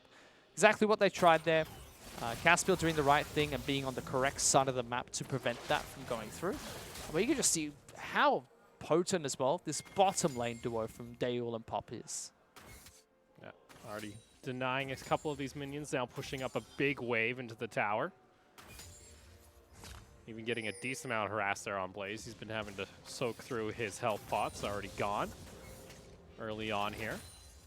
Decent amount of poke. We do see Caspiel making his way down toward bot lane. Chili wants to go for the engage, jumps on to Pop here, but Caspiel's still pretty far away at this point. Now he's going to show, has flash available. Lisa's here too. Let's see, though. Lloyd now can look to try and turn this back. A cocoon, though, is going to land. And Caspiel forced the flash away. Repel's going to come on down. The bite, though, not enough damage. And fighting in the middle of the minions, maybe not the smartest way to go about things. But overall, bot lane, it's going to be Caspiel losing his flash. On top of that, a lot of his hit points too. So if Lloyd starts being aggressive, Caspiel has to be careful. It means that Lloyd can take Scuttle Crab for free. And that's 2 Scuttle Crabs going over towards the Elise. And exactly what you said. Caspiel's waist is so far away when Chili and Blaze went for that fight. There was not much that he could get done there. He does go back in favor of Mega. They're able to push in that wave. Rocky might look for a dive against Shine here as well. Ooh, good barrel. Actually prevents the dive come out from Reddington. So Shine showing his mastery of the champion. Yeah. But just touching on bottom lane quickly before we move on. And the thing I want to point out is the minion dematerializer that was picked up by Pop. You can see him now. He's starting to use it on the cannon waves in the bottom lane. This means that Varus and Tahm Kench are going to be shoving so hard into the bottom lane. And they've got double teleport. They're going to be able to control this wave so well. And it's just a repeat of game 1, really, where Blaze and Chili is stuck in the turret. They're getting chipped out. They're forced to burn a lot of mana. They're losing so many hit points at the same time. Be safe. Still a decent amount of damage going back there. Can't stay in lane much longer. Is going to have to go back to base and burn that teleport. Dematerializer. Use it. Is he not going to use it? Maybe they want to use it to try and deny some of the minions first before using it. Back up toward top side. Shine now hitting level 6 on the gangplank, so we'll have that cannon barrage available to assist the team elsewhere on the map if needed. See his use of the global ultimate, whether or not he's able to make an impact elsewhere. Which is one of the few things Gangplank can contribute early into the match, because unlike someone like Renekton, his TP setups are not really good. You teleport into the fight, then you still have to build barrels to explode to get most of your damage down. But you can always just sit in lane and continue farming and just, you know, call your ship to throw down some shoot your pistol up in the air. Say, go get him, boys. Shoot the flare gun up in the air and say, hit this area on the rift in particular. Where is his ship? I don't know. I thought we were in like the mountains. I don't know where the sea is. He's got a big ship, Opal. He's just built a ship outside. Massive ship. Easy. Look at alt targets that Carino can now steal. His hit level 6 himself. Can take that at Kali ultimate. Oh, a nice bit for Axis is he could always steal away Deul's ultimate too. Use that for an engage if Axis want to use that as secondary for the barrel casket combo. Varus ultimate scales very well in ability power. The burst is underrated. It's one of the few reasons why Varus could go towards an AP-based build in the past. Deul's going to go back to base. He's an on-hit AD carry player when he plays Varus. And one of the things that Mega have struggled with in the past is it kind of takes them some time in these games to get used to the fact that Deul is on a champion they have to play around. Often you see Pop trying to do his best to support him, but when you get into these first few skirmishes and team fights, Deul on a highly immobile AD carry means that he really needs the front line of Mega to help him out. Because if all three of them dive the back lines and then Blaze just darts in with his ultimate, that's going to be a very dead Varus quite quickly. So they need to be aware of that, because there's been a few games where they haven't, and it's almost cost them games as well. Caspiel was looking to start up the Infernal Drake here, but it looks like the side of Mega will get full control as they bring 4 members into the pit. And no cheeky Kaisa steal going to come through, as that's going to be Infernal now, picked up for Mega at the start of game 2. And this is the problem, no winning lanes, Opal. Yes, you've got the Silas that will do okay into Akali, will trade effectively and potentially has some kill threat if Akali misses 1 or 2 of her abilities and you hit all, especially with it being an Ignite versus Teleport match. Gameplank's not doing anything up here. Shine slowly trying to trade effectively. Oh, that's Cannon Barrage being used here. Both ultimates going to be burned as Rocky wanted to jump in. But that's that. Renekton's going to have the push against Gangplank, has some great kill threat as well. Oh, look and at you've got this. an Elise to boot who does this. Cheeky little play here. Caspiel doesn't have any mana. Gets enough for the body slam. Lloyd, though, is going to follow him over toward the side. And that's going to be First Blood going back onto the Elise. And this is it. There's no winning lane. So Caspiel is under threat because Lloyd can just walk into the jungle and look for a kill there. Bottom lane can't do anything because Daewoo and Pop are just going to push in over and over again. Oh, that's going to be corruption coming out here. Daewoo getting aggressive, gets another root there hurt. onto Chili. Chili forced to use the heal as Daewoo was looking to build up stacks again. So then it comes to my question, which is Swag has put together something interesting. You've got the gangplank going towards top side of the map. Draft is a little bit unorthodox, but what's the win condition besides survive till 35 minutes? I don't see how Axis' team composition they put together gets them to that point in the game. And we've talked a lot about LST teams. You know, what do you expect when you pick 3 losing lanes in your draft against, you know, aggressive teams that can look to close out games fast? Your average game time in LST, well, it's a little longer than Shine's first health here as he's going to get taken down immediately. Taysan, the king of the solo kills himself. Shine in the one-on-one loses to Rocky there. And again, Renekton has the kill threat top side of the map. He's up in CS, well, 20 CS ahead of Shine's gangplank. And this is just a firm control of the game coming out from the top side of Mega's squad. And Daewoo and Pop doing what they do best, pushing in bottom lane over and over again, creating a lot of pressure on towards Blaze and Chili, taking turret platings while they're at them. And on top of that, because you're just getting winning lanes across the board, sure, you only got 2 kills, but it's almost a 2,500 gold lead in favor of Mega already. And we saw what happens. Oh, Blaze. The Korean sniper of Daewoo, Opal. The Daewoo, Korean sniper himself. 3 turret plates in before 14 minutes here. And now he's got a strict 2-on-2 solo kill. Again, Lloyd has had no pressure this bottom side of the map besides dispelling Caspiel away. He's looking for another gank, but he's got to be careful. Chili's going to try and force a play here, but that's going to be instantly a teleport being used. Rocky comes down. He says hello. He doesn't mind. This is brutal League of Legends coming out from Mega. Let's This take was a a look. solo kill on towards Shine top. Oh, yeah. Shine, you can't blind check those brushes. Rocky even just dashing out of the barrel. Rule number 1 of League of Legends, don't chase Sinch. Rule number 2 of League of Legends, there is a Garen in every single brush that doesn't have a ward. In this case, Garen was a big interior crocodile alligator, and I think that's a bit worse. So things go bad to worse here on the side of Axis as now they find themselves losing another kill.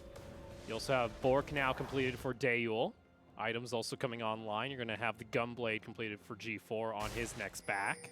25 CS up for Daewoo, 10, 13 CS up for G4. Landslide victory topside for Rocky. This game is under control for Mega. Axis really need to find a way they can get a good skirmish where they have the numbers advantage. They even lose Rift Herald, which gets immediately popped topside, while turret platings are still active. Oh. Mega just going to go 2 turrets up. 12 minutes into the game. Yeah, Shine can't do anything about this. Caspiel's gone down toward, oh, G4 also finding a solo kill in mid lane. And oh boy, I've seen this before, Fish. Yeah, you're not meant to call it Opal, but I'm calling it. This is Mega's in the bag. 5,000 gold up. Caspiel's going to try and make that He's Hail trying to Mary force play. things aren't there, though. Meanwhile, your top lane's getting sieged in now. Shine does get rid of Shelly, but that's now a massive injection of gold onto the Renekton. G4 finds a solo kill in mid. This is where you go retreat to high ground and pray for 40 minutes. They're already 5k up, and that's 25, more than 25% of Axis' current goal. Another turret plating going. That's going to be 10 turret plates.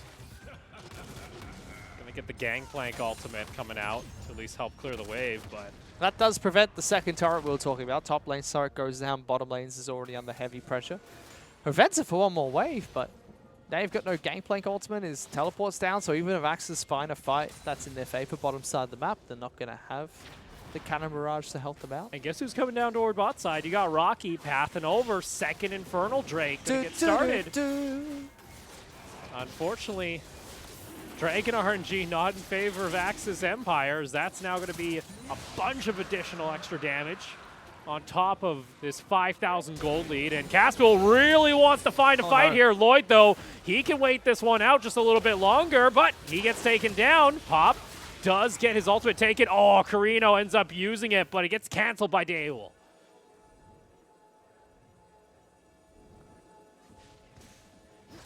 That's what they needed. Find a pick from Fog of War, get the numbers advantage, but they lose the double Infernal. So 17% extra attack damage and ability power. Man, that's a bit brutal for Mega at the moment. We have 5,000 gold. I mean, the turret plates speak wonders. 1,600 gold to the 0. It's been picked up here by Axis Empire. So, I mean, that was great from Caspiel. You're going to need 10 more of those. And then we can talk about the comeback. Carino going to jump back in. Shuriken's going to land. G4 getting aggressive underneath the tower. Meanwhile, though, bot lane takes that second tower. 5,300 gold lead. Lloyd's nearby, too. Here comes the Spider. Going to get the quick stun there. Carino. Oh, my goodness! Castle just gets deleted, and Carino follows suit. That's a double kill now coming through for G4. Chili walks in. He sees the dead bodies of his teammates. And he says, guys, just going to clear the wave. Yep, if Axis Empire ever want to fight Mega, they need the numbers advantage. Because at this point, the champions they've picked and the amount of a lead they have at the moment is just way too brutal for anyone from Axis Empire to handle. And again, it goes back to the draft. I would have liked if we saw the final pick to be something like Fiora, where Caspiel can sit top, get the Fiora ahead, you know, bottom lane and mid lane, you guys just suck it up and wait till 20 minutes until Fiora can start split pushing, and then we get the advantage that way. Or, you know, even Yasuo pick. Silas would do fine in the top lane against the Renekton, can handle the pressure fairly well, and then Yasuo and Gragas can look for the combos where they can fight around level 6 ultimates. The gameplay just doesn't do anything for them. And immediately, let's see here, that's going to be Cannon Barrage. Pop going to save his AD carry, goes back into the shield, gets popped on back, but Carino's already taken down, and Pop is still alive at this point! Axis can't even kill a frog. They threw everything and the kitchen sink at Mega then, they still don't get anything for it. Defending the turret is the ice, the silver lining. Oh, jeez. But they lose top inner. Rocky just goes, well, if you're going to leave the lane, I'm just going to take this free objective. And that's now 3 turrets to none in favor of Mega. And on top of that, you saw the gold graph. It's an 8,000 gold lead now for Mega. And when you think Infernal Drakes too, it isn't multiplying just your gold lead, it's multiplying your entire gold sum. You're looking at almost like a 12,000 effective gold lead already here for Mega before 16 minutes. And this was the play earlier in the match where the 2-on-2 came out. Caspiel shows, says, I'm going to help Carino push this wave, but there's no way they fight that. Lloyd flashing in for the stun. Carino unfortunately coming back in away from his turret. It's just free kills being picked up by G4. Again, it's nothing to do with misplays or anything like that in that last skirmish. It's just to do with the fact that they're so far behind with a composition that can't do well even at this stage at the moment. If they were dead even on gold, both teams at 25,000, Axis still wouldn't be able to take those fights. It still makes you wonder here too. You saw these solo lanes be drafted before yours. It was the priority here for Mega during their draft phase because Axis ended up picking their AD carry in jungle immediately. Honestly, you had the opportunity just to go with winning lanes. The way that I thought this finals would go is you'd have a wave clearing mid lane to effectively win mid lane by saying you can't kill me. You know, or even his Victor. Carino picking up his Victor and saying, I've got Victor mid lane, no one can touch me. It's 3-0 on the champion. And then you'd have a ganking jungler like Gragas or Elise being picked up by Caspiel, and a very safe wave clear bottom lane being picked up by Blaze and Chili. You know, even the Ezreal Yuumi would have been nice to see coming out from them. And then put Shine on a split pushing champion, and Caspiel just sits top and says, I'm going to gank Shine's lane even if it costs me 50 CS. And that's how you win the game against Mega. And that's what they did during Spring Split. Yeah, you just had a Camille and a Nocturne be paired. That's what you even saw during the regular season. It was just, we're going to lock down as a duo and just destroy their other lanes once we get ahead. And that's what they were trying to do in Game 1. I thought, you know, mixed success. They were actually able to get those skirmish plays going, get the ganks going in the top lane and the mid lane, but we didn't see the transition into the bottom side. Teleport flank. Here comes Rocky, here comes G4, Double. And guess what? They're going into a choke point here. Caspiel going to just body slam into the power Tag there. Gragas. He's gotten tagged, and Caspiel ends up using his ultimate early. Carino's going to get taken down. Blaze tries to run to safety. G4, though, hunting him through the jungle. He says, welcome, bud. Guess what? If you guys don't take this final seriously, we'll happily take the world ticket. 18 minutes into the match, Opal, and it's a 10,000 gold lead for Mega. A forced team fight and a beautiful double teleport coming up with the triple Infernal Dragon for Mega. It's getting hot. Mega now You're looking at 24% extra damage across the board on a 10,000 gold lead when you have 36. That's getting close to 17,000 effective damage. Jesus. Meanwhile, Shine, he can't even defend his tower. Currently at the moment, Axis were just a single kill away from being perfect games so far here by Mega. And I don't know if Mega are going to give them an opportunity to even get more than that.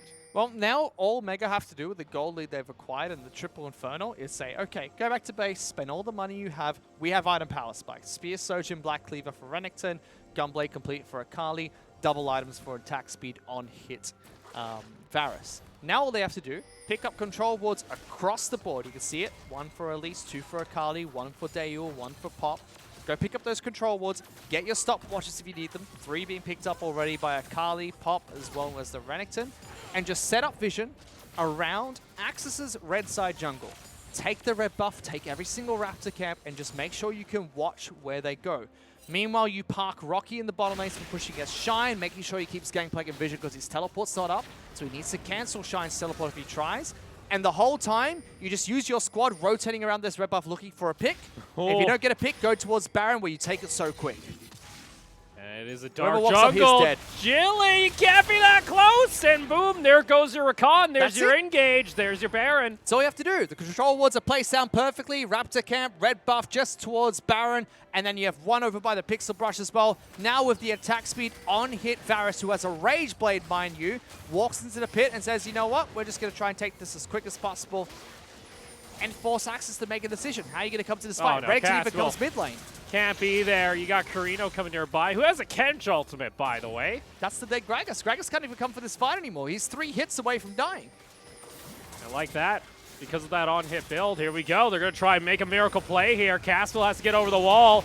Ends up using his Q. Carino just jumps in. Cannon Barrage there too. Caspial, he jumps into the pit. He needs to smite. He goes behind the Baron though. And Axis had an opportunity to take back the Baron, but it doesn't happen. They only pick up 2 kills. They might look for more, but Chili just doesn't have the engage. Split focus coming out for the 2 Axis players. Carino was, I'm going to kill the players that are stuck inside Gangplank's ultimate and try and force them out of the pit. Whereas Caspial was all about, I'm going to steal Baron. And that split focus hurt them so much because Mega made the right choice and said, somebody's here. We need to disengage before Baron falls below 2,000 hit points, kill them, and then go back towards Baron, which is exactly what they did, which meant that without both Caspial and Carino being there was no way for them to effectively go in for that 2.5 on 3, the half being Gangplank's ultimate fight. And then Caspial decides to try and steal Baron, but because of above 2,000 hit points, he doesn't have the burst damage to deal with it, and he's already so low from the initial engage coming out from Akali. That was just a clinical setup coming out from Mega, setting up on the red side of the map, clinical execution of the pick-up towards Chili, and a perfect Baron fight going their way. Opal, this game is pretty much over. 13,000 gold lead for Mega. They just have to waltz into different lanes, push the waves out, and siege these inhibitor turrets. Like that, game 2. Mega just now look to close out. Axis. Now you start looking toward this game 3 and you say, what do we have left to throw here? And unlike last split, we haven't seen a game where Axis felt like they were in full control, where they had the advantage over Mega. Caspial might die here. Caspial, Daeul is dancing on your corpse at this point. Chili, sure you can try and engage, but you got to go back and, oh, Daeul. He's got his tap dancing shoes on. That was ridiculous. If you want to try and jump onto Daeul, you need to make that first hit count. And unfortunately, Caspial happy feet a little bit too much after the body slam. Daeul read him like a book. Instead of running away, ran straight towards Greg and said, fight me one-on-one. Doesn't work out for him, and Mega break the base. It's going to be at least 2 inhibitors down and potentially game here, Opal. Like that, 2 inhibitors fall. Looks like Empire's base is made out of tinder. It is a flame. Let's see if Shine can try and light something back in their favor. Pop instantly disengaging Daeul, though. Lloyd going down pretty low. It won't happen, though, as they're stuck in that choke point. And Mega walk away with 2 inhibitors in their pocket. And you can see Shine's at the position where you can start to consider these team fights. Trinity Force Essence Reaver is no joke on gameplay. He's got that 25% crit, which is AoE if he hits the casket with it. Unfortunately for Axis Empire, just have no way to walk up and get Gangplank into these fights. With 2 inhibitors down, it's going to be much harder, especially Triple Infernal and the gold lead. Woo! Tough task for Axis, but one thing I do respect is they made the Hail Mary play, which is if we don't find a fight that will at least get us somewhat back into the game. Gives them some breathing room, maybe. We've got no way to win this one. So I respect the fact that they say, you know what, we need to fight here and see if we get something. They don't get anything for it. And you'd probably expect them to do the same thing when it comes to either their final inhibitor or while they still have both turrets standing by the Nexus. If not, that's just going to be lights out going in favor of Mega. 15k gold lead. Yeah, it's 15k gold. They get themselves another dragon. Axis, like you mentioned, maybe there's a hope if you can keep this game alive. There's a teleport flank potential, but that's a Gangplank teleport. Maybe Kai'Sa. I don't think that's going to help them out too much trying to look for that final fight. Axis are grouping up, trying to see if they have options. See, there's your Varus ultimate being taken away here. Carino has that for an engage or a follow-up. No Baron available too, so not the best of pushing potential coming out for Mega. Rocky's going to head on back to base. He's going to try and teleport back into this fight. Look at top lane, though. That's already going to be the super minions knocking onto the Nexus towers. There's a teleport in mid lane, going to delay that push as well. So now Rocky has a flank available. Caspel looking for a Hail Mary, but he's going on to the Kench, and he's just going to get destroyed, ripped apart. G4 able to find the kill, and here comes Rocky. He's the big Aldredectin jumping into the fray. G4 finds a double kill, goes into stasis, looking to escape now, gets the flash, gets back to safety. And now 3 members against 5 here. With Mega with the Ocean Drake 2, they can look to regen out of combat and keep on pushing. They exhaust so many resources on Pop and Daeul, but the duo stay calm and collected, saving Daeul from the final bit of burst that would have killed the Varus, allowing him to stay alive for this final push, while the Tide trio just pushing the back lines. He jumps in, but he's going to get taken down. Blaze will follow him. It's another double for G4. And now the Nexus exposed, and Mega running rampant here in game 2. Look to close out the series with just one more game. And this game shows why Warlock was so confident in the pre-game interview. 3-0 is what he called this series, and Mega just showed why in the second match. Over 15,000 gold of a lead and severely punishing the draft that Empire put together in game 2. Yeah, you see Mega there. Only one more win away from themselves picking up the shield and looking to advance themselves to the World Championships in Europe. Axis here, it's do or die.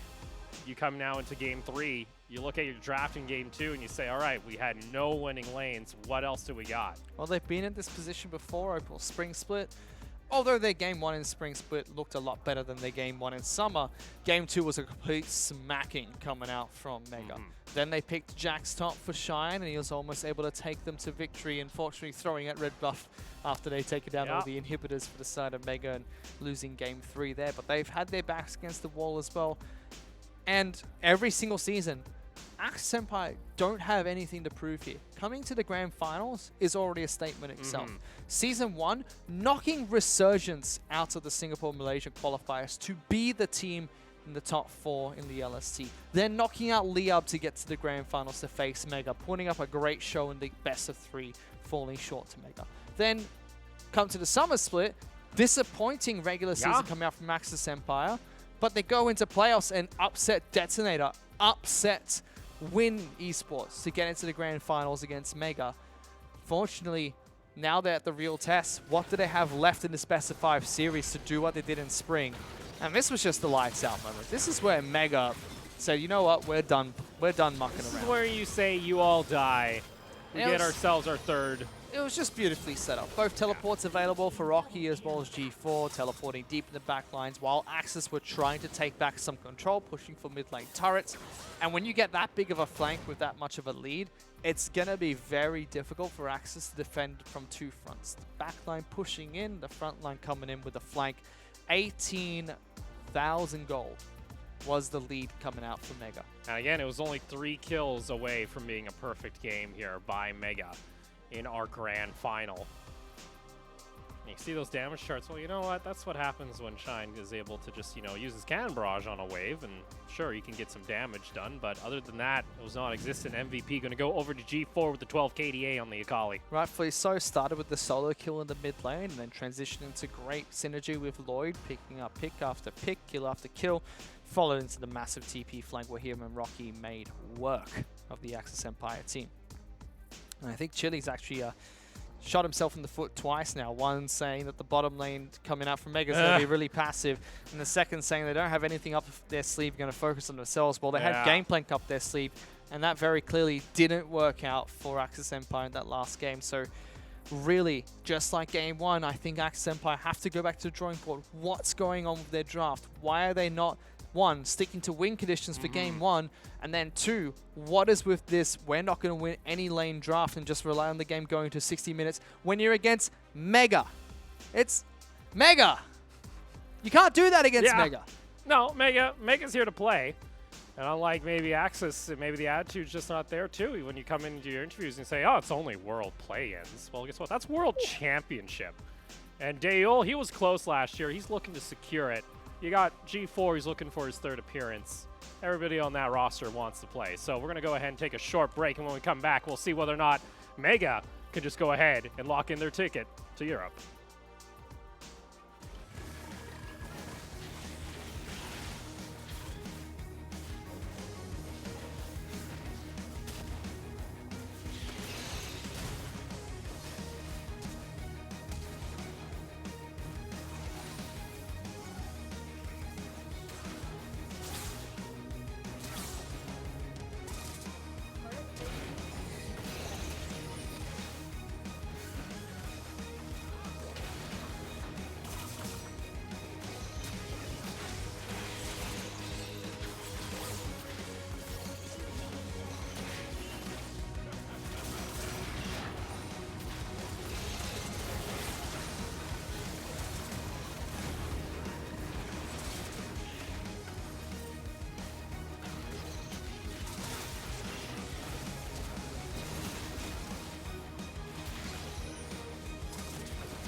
왠지 내 모습 매직 단한 번에 내가 잡아 절대 기죽지 않지 펴펴 네가 뭘 알아 견딜 수 없어 원해도 원하는 게 얼굴에 보여 I'm trouble and you running it I'm so cold when I move that way you gon' be so blown I'm the realest in the game said I'm on fire with the blade you're about to hear my name ringing in your head like whoa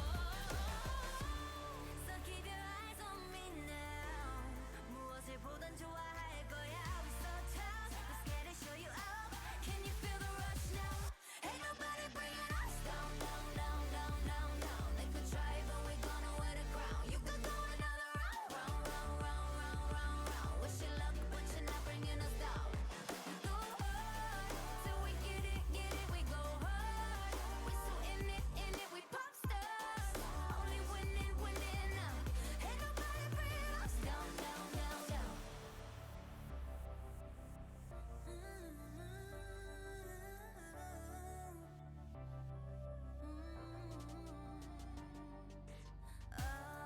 난 멈추지 않아 we go hard we pop stars ain't nobody bringing us down down down down down down they could try but we gonna wear the crown you could go another round round round round round round round wish you luck but you're not bringing us down we go hard till we get it we go hard we so in it Ladies and gentlemen, for the new kings. We are the new kings, winning this fight tonight with our name lit up in lights. We are the new kings, this is our time to shine, set it off like dynamite.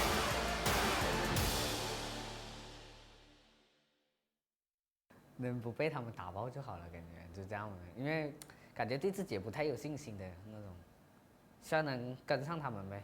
就因为我们的实力还是有相差的，我的实力肯定比不上他们。希望可以这次输了的话，以后还可以继续跟他们打。赢不了也没关系，就稳着，让队友来带一下吧，就可能不要死什么的，这样的话就比较好。This LST we are actually very confident to fight against Mega, though we will take down Mega in this LST. If we ever win Mega in the finals again and we go world, of course I'll be very happy. But going world is not just my dream. If I can represent Malaysia to go world, of course I'll be very very happy. And maybe I'll break down, crying down. I like G4 in Mega. He's a very good person. He's very kind. He's very caring. Even when I was in Thailand, he always try to bring some food for me to eat. You know, he's a very nice person. Yeah.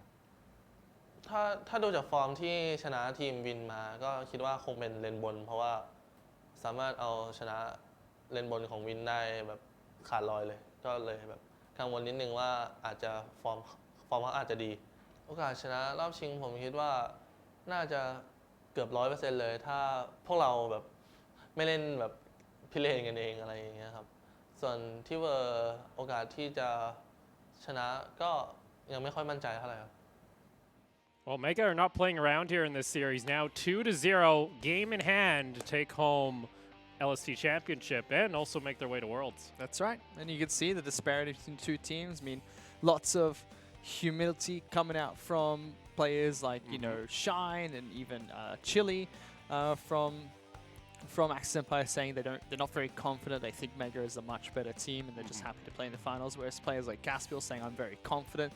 And then everyone from Mega's side, 100% 3-0. Sorry, guys. But even some respect there from G4 towards Shine there in particular. You have to. Where he's like, I'm actually a bit scared of Shine, even if Shine, you know, is being pretty, you know, modest there and just being like, hey, I'm going to let my team carry me. To me, there's been 3 incredibly strong top laners that have come out of Singapore and Malaysia. There'd be Tofu Boy a long time ago, Shinshikai, as well as Shine. And Shine is one that you have to respect. His individual play is quite strong, and he's been able to take down some giants in the past. Not having the best of times so far on the Rift. His gangplank was brutally shut down in that last match. So very curious to see if they're going to give him a nice split-pushing champion coming into this next game. I also got to have a quick chat with Jensen Go. He's one of the head coaches for Splice's academy teams over in Europe. he had a difference in opinion with what I said about the draft, seeing that he actually preferred Axis Empire's draft. So I'm going to take his word for it because he's a coach and I'm not. He says that draft was actually a lot stronger. So kudos to Swack. I was giving him a bit of flack saying that didn't see how Axis Empire won with that composition. Basically saying, you know, it's a Kai'Sa Gragas draft. You throw out the Gragas ultimate, Kai'Sa just dashes to whoever she wants and kills that person. And he thought that the Rakan was a very smart pick into Tahm Kench Varus bot lane, saying it actually does very well into that lane. And further noting that Sylas Akali, in his opinion, was a skilled matchup, slightly favored to Sylas. So Axis Empire not playing that early game very well, it seems, against Mega, just falling behind way too drastically in the lanes itself, especially when they had picks that could have done much better than they did in that last game. But I am curious, what does Axis Empire have coming into Game 3? What do they have left in the tank to try and find the surprise picks against Mega? Because yes, Mega are very confident. Warlock saying it's 3-0, 3-1 at worst. G4 coming and said he has a lot of respect towards Shine, but it's 100% 3-0. And then you can hear some of the players very humble from Axis Empire saying they're here to have fun, they want to stick together, continue playing, but they understand how good Mega is individually and knowing they're at a mismatch. Even G4 himself going as far to say that he didn't expect Axis Empire to be here. He thought it was going to be Win and was very impressed by how Shine dismantled that top lane duo. So what does Axis Empire have left in the tank to find that surprise they might need to give Mega a kick in the butt and say, hey, you know, G4, you said that you're not so confident about Worlds just yet. Well, this is why. Here, you have that. If you can't 3-0 us, then ooh, good luck at Worlds, buddy. Well, let's see here. We're going to get into ban and picks for Game 3. Quick little fun fact, Mega were actually late to decide what side they wanted in Game 3, so Axis actually were able to get choice, and they opted to go in for red side. So want counter picks? Well done, Mega. You're off to a great start of this this grand finals. You know, they've had, if anything, they've had the roughest drafts when it comes to LST. They're always the ones losing bans, it seems, because, you know, late to calls. But You always want red side if you're Axis, in my opinion, because you value that counter pick for Shine so much when you're playing at your best. I really expect to see something incredibly aggressive here coming up from Caspiel. I know his Nocturne's been taken away, but, you know, Elise banned out now, so I think the only real picks left with Olaf, Elise, and Nocturne banned out is probably Kali makes it through. Kali makes it through. I really think Caspiel will go towards something. What's another aggressive jungler? Jarvan's okay, probably not the most aggressive. Xin Zhao probably, and then you get Shine on his counter pick top, and you just go, all right. What we did last split was the all eggs in the Shine bucket. Let's see if it happens again. Let's see here what they want to try and pick up is it's going to be early priority toward the Ezreal. Also going to pick up that Yuumi, so they're saying, all right, Daeul and Pop were able to do in Game 1. Why don't we? I like this. They go, let's play Ezreal Yuumi. It's fairly strong. I mean, Nordal's still left open, but Daeul and Pop showed they could play against it. And they couldn't work their Kai'Sa Rakan against the Varus Tahm Kench. So why not play something that is considered blind pickable and something that does well regardless of the matchup? Can be played, you know, you can play champions and picks into it really well, but should be able to hold its own in that bottom lane. They've had troubles in the bottom lane. They need to find a way to alleviate that. Ezreal and Yuumi could be the way to do it. Let's see here, though. Daeul going to have his Kai'Sa now for Game 3, as that's going to get locked in here by Mega. That's naughty. And also That's with the naughty. Rakan. Oh, it's a little naughty. Oh, boy. Oh, Rakan does so well into Yuumi. I love the little interaction of if Yuumi ever tries to jump out of the champion, Rakan just goes, well, sorry, you're charmed. You're never going anywhere ever again. And Yuumi just becomes a glorified range minion for 3 seconds. Now here for Axis. Do they wish to pick up in the end of their first phase? They go ahead, get that Aatrox. Yes! There you go. Karina can play Aatrox, and Shine is great on the champion. Just pick up the Aatrox and leave your last pick to wherever you're going to flex it. 72% pick rate in the LST and a 40% ban rate. So many players have had difficulty dealing with Aatrox. So mid laners to top laners to an entire team getting smacked by 3 Qs in a row and dying when they played against Win. I believe that was Armored Project versus Win eSports in one of their last games of the regular season. Mm-hmm. Oh, It was a smack. oh, it was not safe. Not safe for broadcast. Interesting here. Why did he ban Fiora? Yeah, we have a Fiora ban actually come out from Axis. It's like, you do know Shine's on your team. Did they just go pick Fiora and accidentally banned it, forgetting about ban phase 2? Hello? Oh boy. Rocky is not a Fiora player, thank you very much. Well, we see the respect ban of that Vladimir toward Carino. Carino had a great showing on the Vladimir. I think it's hit or miss for me. He had a really good game on Vladimir, but I think his overall average gameplay on Vladimir is not that fantastic. The average for Axis the entire summer here has been not great so far. It's what happens when you do in playoffs. Been really hit or miss so far for Axis. And you're hoping now in this deciding game, you need to be hidden, or else series over. That's a Sinjar lock-in.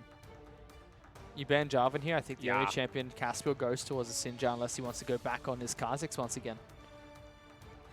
And I think with a game at this high stakes, you go for it. Yeah, Xin Zhao going to get locked in. Here from Mega, what do they want to try and respond with? The pool's been stripped away pretty heavily here by both sides. What does Mega want to try and pick up here now for Lloyd, as well as Rocky?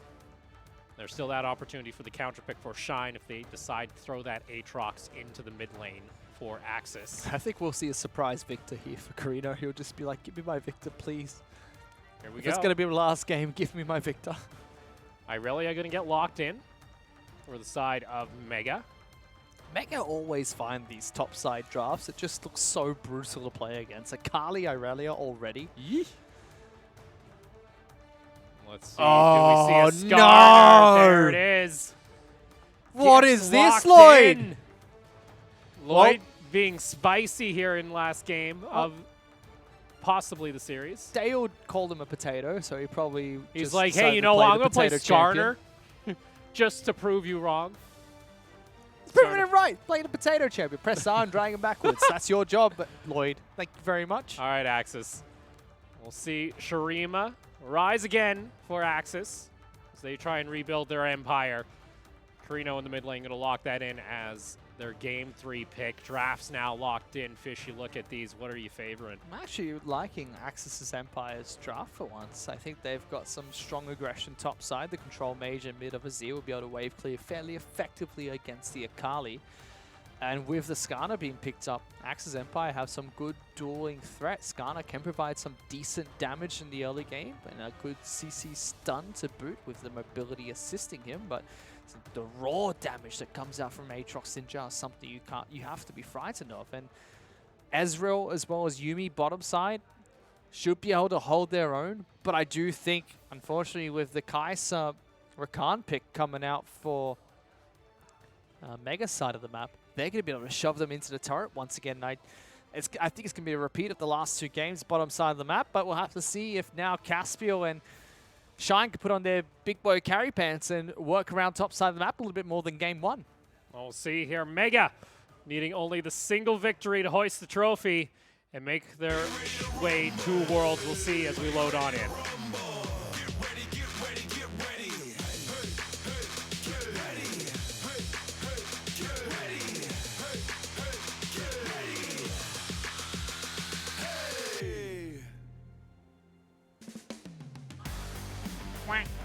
Oink.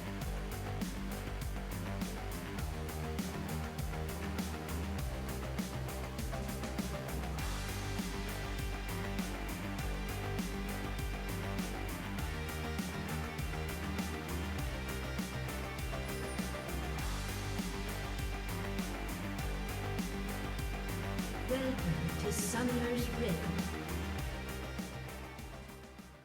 30 seconds until minions Now game 3, Axis find themselves caged. See if they can find their way to freedom. Begin the reverse sweep. Or does Mega look to crush the upstart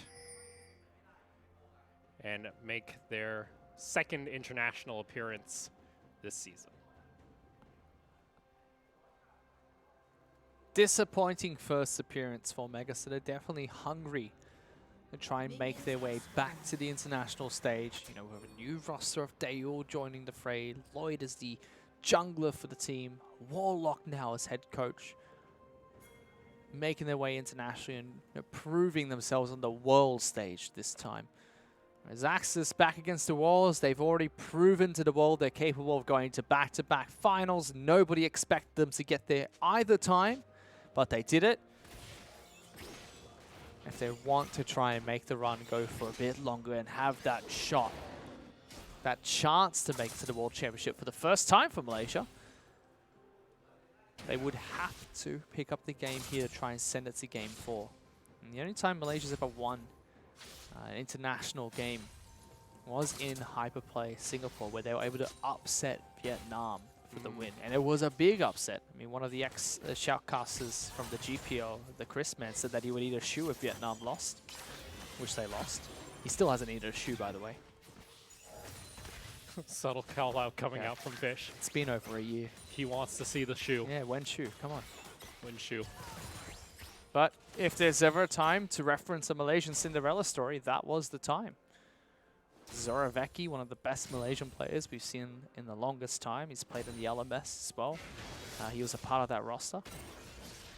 In fact, in some of the forums and Facebook posts I've seen, a lot of people have been asking Zoravecki to come back.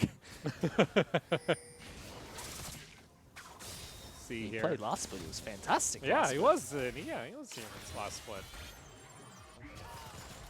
Don't see the prowling projectile connecting there for Chili and Blaze.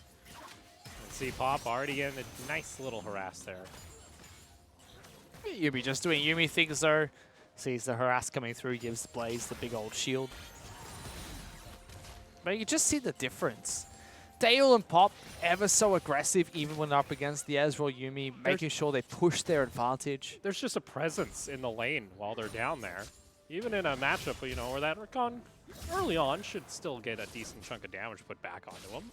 Not afraid to jump in, not even running a heal in that bot lane. It's Ignite coming out for Pop. He's looking for blood.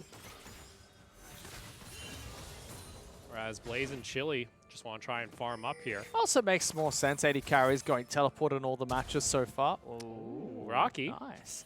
80 carries going teleport in all the matches so far, so this is one of the few times you run Ignite because Chili will pick up the heal as an immobile support. Doesn't rely on flash. Down bot lane though, there it is. That Ignite being used already and Blaze going down to about 150 health. This is why Mega's bottom lane's just been scary the entire split against every single team except for the 7th place team in the league.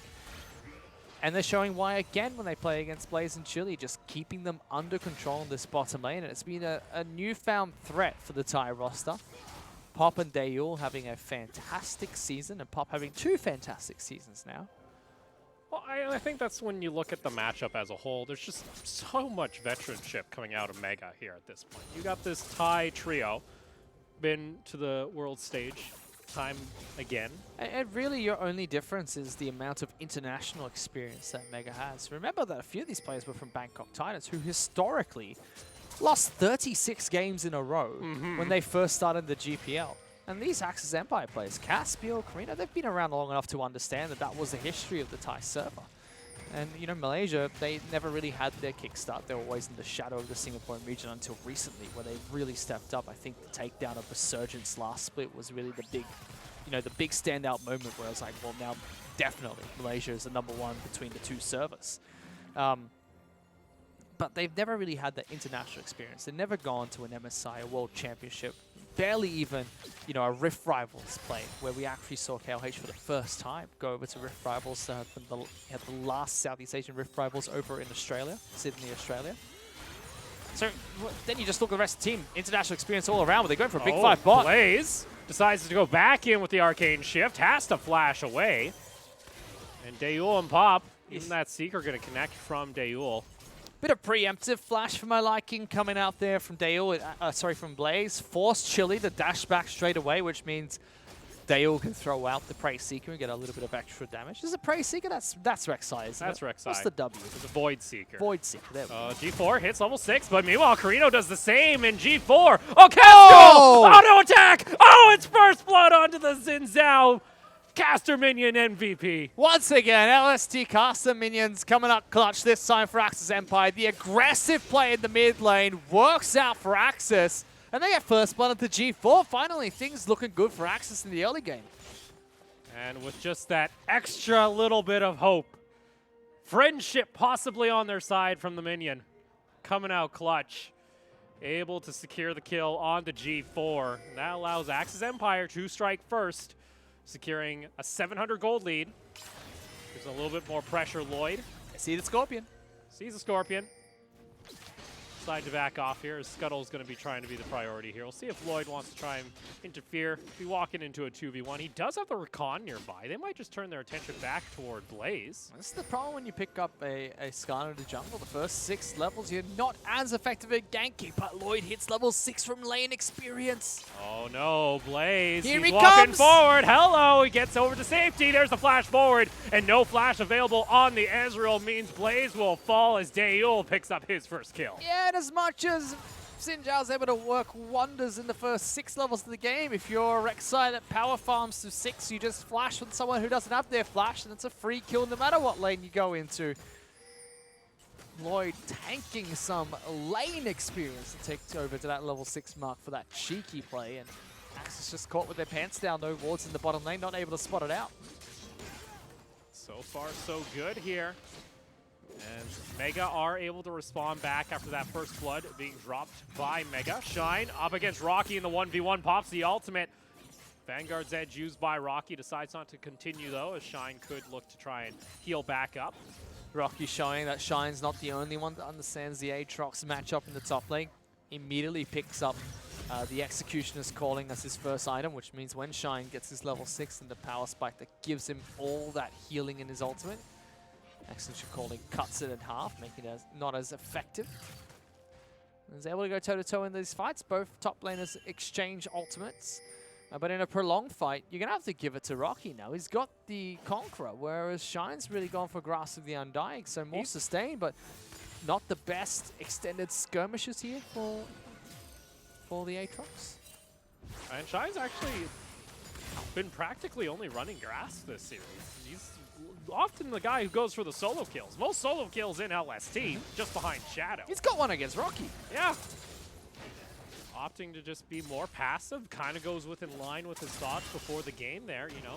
Just maybe not feeling confident in the matchup and wants to play more safe, focus more toward those team fights later on. But we talk about Mega. There's that team fight team along the likes of Liab, where it's really hard to match them.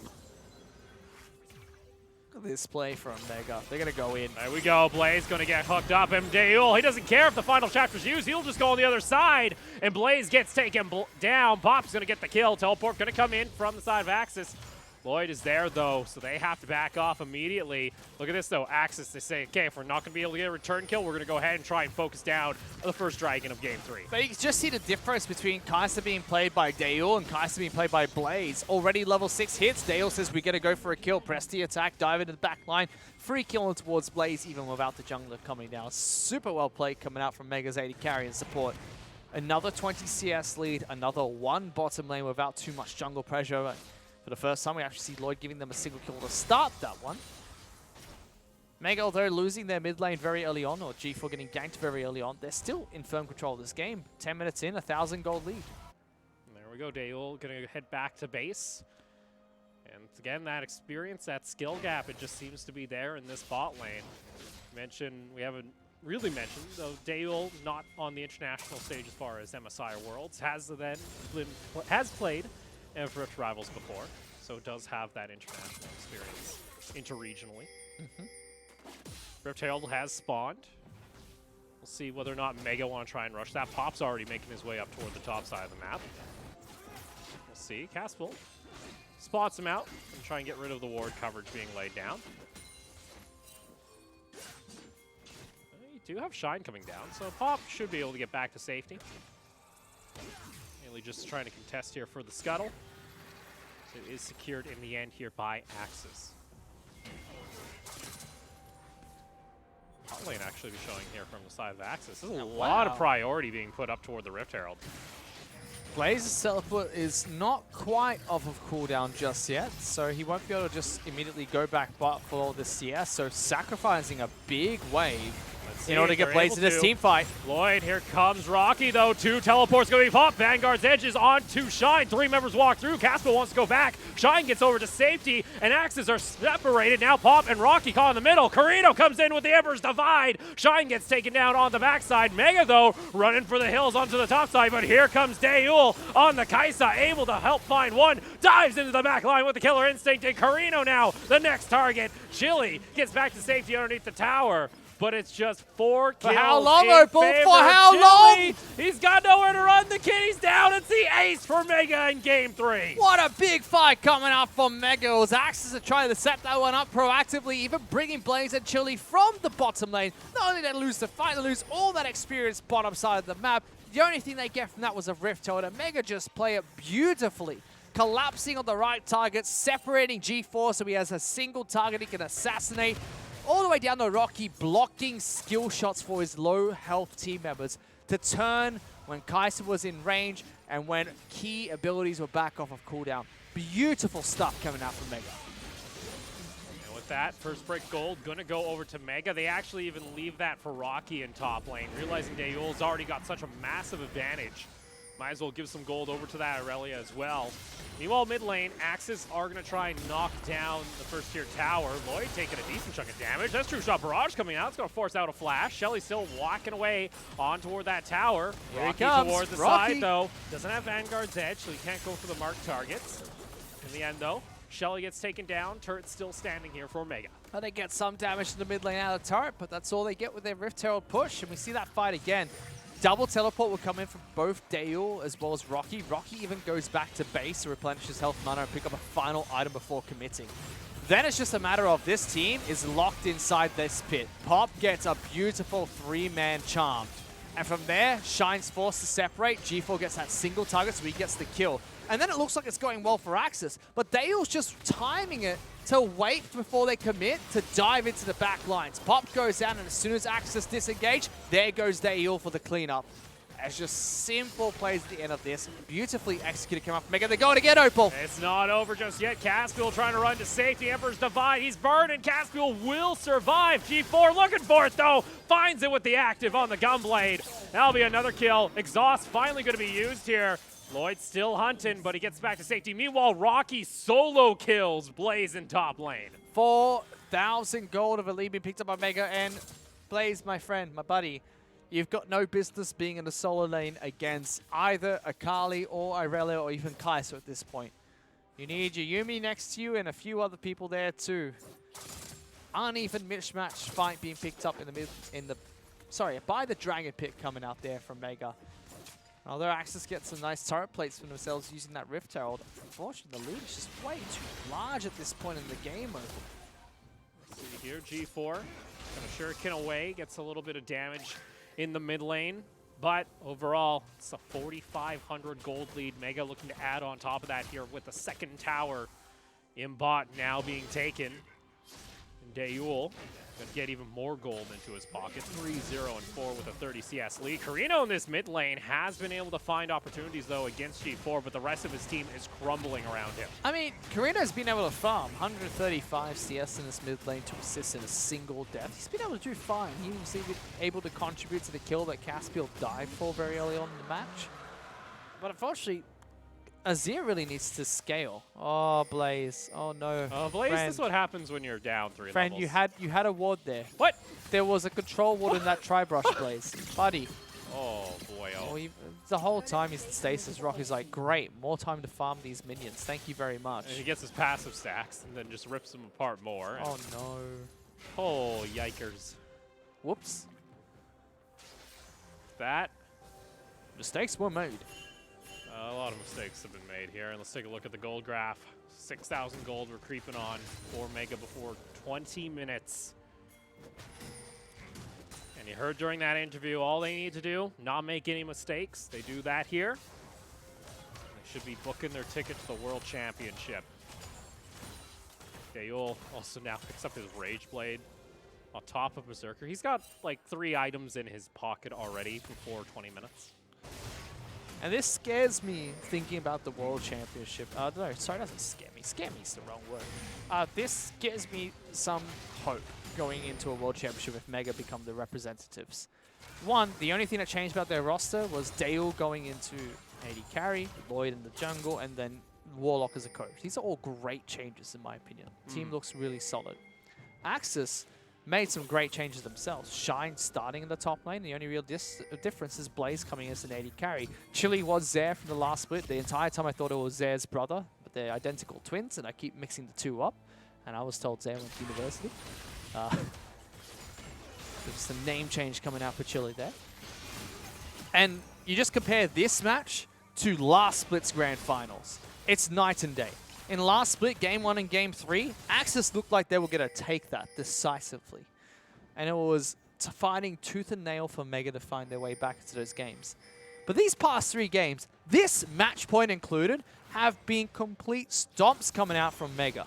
5,000 gold up 16 minutes in. So I think these changes that Mega have made this split, positive changes, have impacted them drastically. And then you look at their performance at MSI and say, well, if that was their performance of a roster that barely went toe-to-toe against Axis, the underdogs of last split. And then they come into summer. Similar roster, didn't change too much, but the changes they made were big improvements to the team. You have to say going into Worlds, going into play-ins this split, they must feel a little bit more confident. And on top of that too, because we had the format change, we also encouraged them to play against, stronger teams within the LST a little bit more frequently. Correct. We didn't have that just single one-off tournament where every team comes in together. No, they had to go against Win. They had to go against Liab during a regular season here and there, and they played against even second-tier teams from their own region. So hopefully there's not as much as that power funnel that you sometimes have when it comes to these more, wild card regions. I know a lot of the fans were really upset because the first game of the season was Win taking on Mega. And everyone thought when they saw the brackets, that's going to be the grand finals. Axis Empire, the underdogs, denying Win their slot in the grand finals after losing game 1 in the semi-finals. So no one will be able to see that matchup, at least for this season. See possibly on the next iteration come next year, but you're focused now here on this match.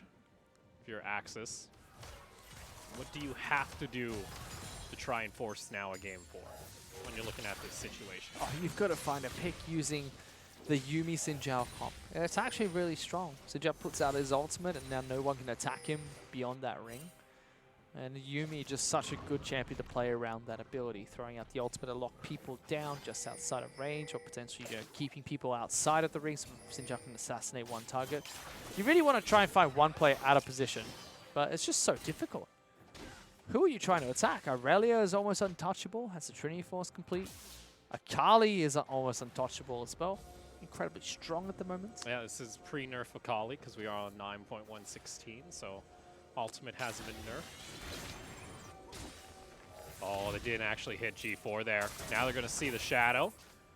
Decide to back off immediately. On top of that, I mean, Dale's just so far ahead. Rage Blade, Mana Immune already complete. He has a stopwatch. The next team fight that takes place, Dale's going to go into the back lines and just destroy Blaze and Chili. Because as soon as Yuumi tries to ult him or exhaust him, he just pops stopwatch and says, that's fine. Just wait for the rest of my team to slowly make their way through your front line.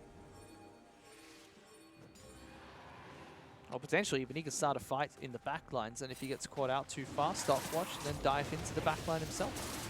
Let's just be a simple dragon pickup coming out from Mega.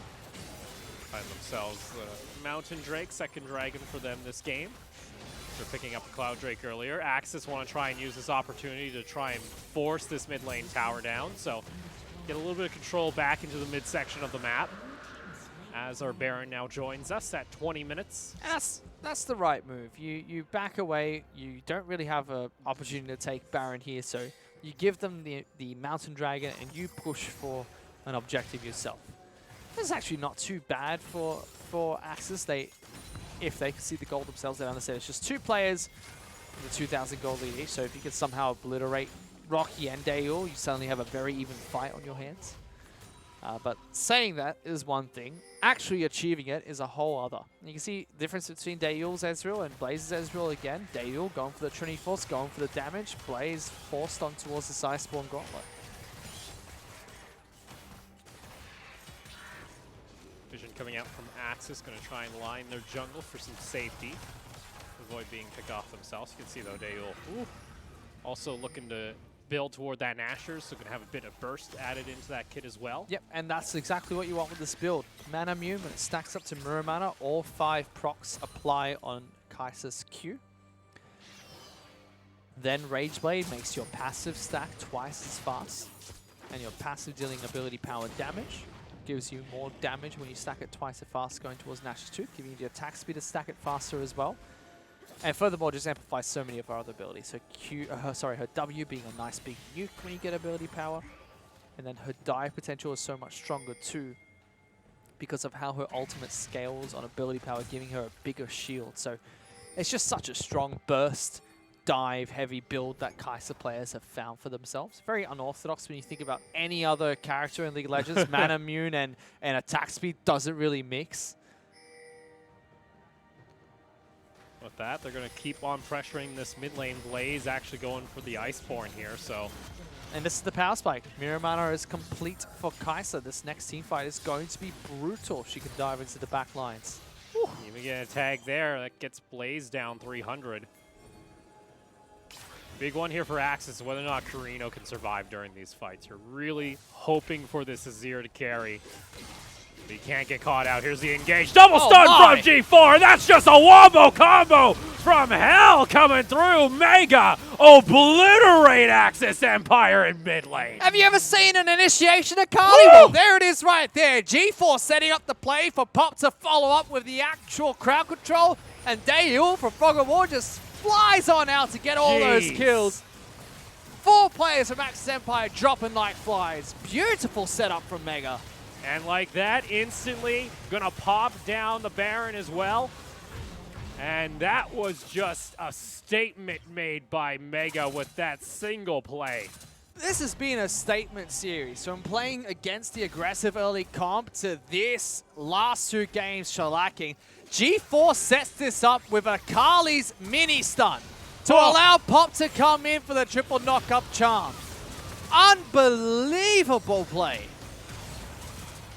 Shine just a little bit too late to the party. A Kali stun's not even a full stun. It's a mini stun. It's a mini. It's a quarter-second stun. And it did get removed on the last patch, but you're still on 9-16 here in playoffs. So just no respect there. No vision laid out by Axis. And getting just a little too confident in that mid lane now costs them dearly here in the game that they have to win to extend the series. 13-2, a 10,000 gold lead incoming now for Mega. And this Baron buff still very healthy for the next 2.5 minutes.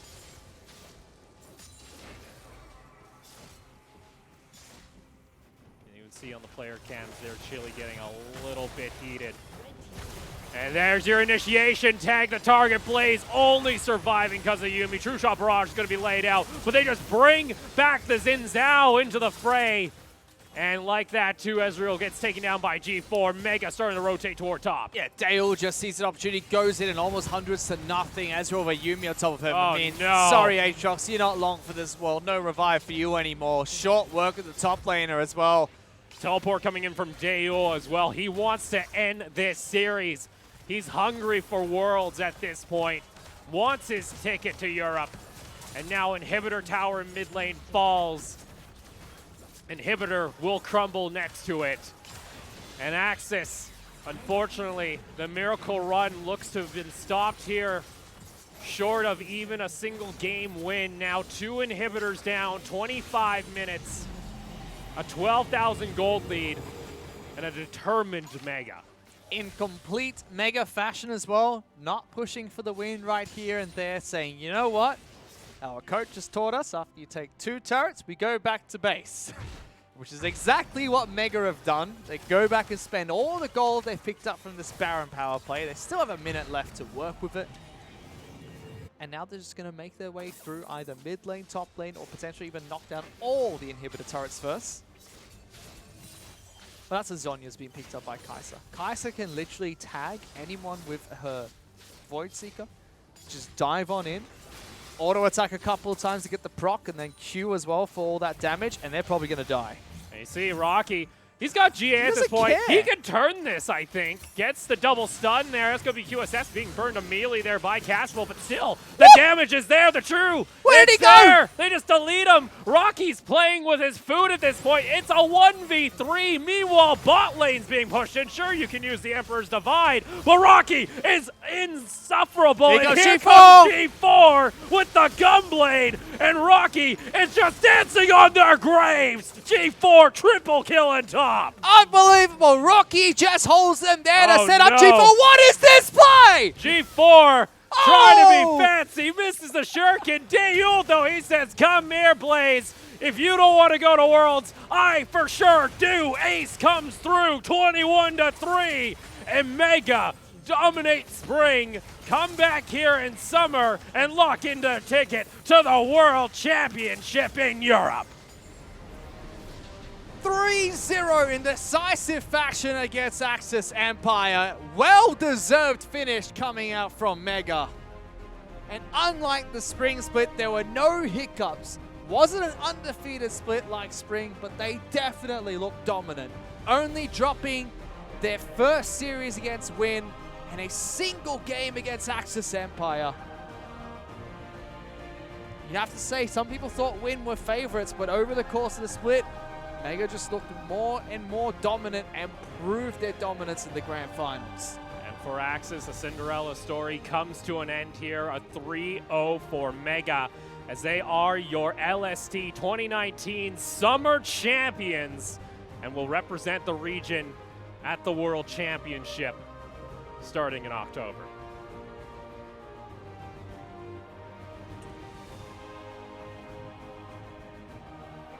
Just a moment to talk about Axis Empire before we go on the mega hype train and their journey to Worlds. I mean, hats off to them. Spring split, no one expected them to make it out of the qualifiers. Yeah. Qualifiers, they had to go up against Resurgence and obliterated them, making themselves the representatives of Singapore and Malaysia. No one expected them to take down Liab, which they did. No one expected to put up a fight against Mega in Spring Split. They did. And that's how Shine got his starting position. There was a chance that they weren't even going to qualify for playoffs. Correct. And then you come into this split, disastrous split, upset against Detonator in the playoffs, upset against Win eSports, the favorites of the tournament, and then they give it all they've got against Mega, and the whole time you can hear the interviews to them, you know, they're happy to play together, players just want to stick together, they know that they've got their number matched to by Mega. Caspiel saying he really wants to represent Malaysia at the World Championship. You know, as much as we can, you know, tear apart their play style and their play, they fought their hardest here, and congratulations to making it all the way grand finals. Second place, still something to be proud of, but we have to talk about Mega because that was a complete dismantling of Axis Empire in the grand finals. 3 sets and looked like they barely even broke a sweat. Yeah. New and improved Mega when it comes to summer here. The old guard now gets to return to the international stage with Rocky, Lloyd, and G4. Daeul finally gets his ticket to the World Championship, and Pop now gets his opportunity once again to try and prove himself as a top-class support. And again, the changes. Lloyd going into jungle from AD carry position. Warlock now as the coach with some experience learning from, you know, Cabbage, Big Fafa. Now the head coach of the team, and Daeul coming in as the best AD carry that the LST has seen, I would say, since Bebe. Since we saw Bebe play from TPA, he is definitely one of the best AD carries we've seen in this league so far. Yeah, this is back toward this Rift Herald or Axis. Oh, this was beautiful.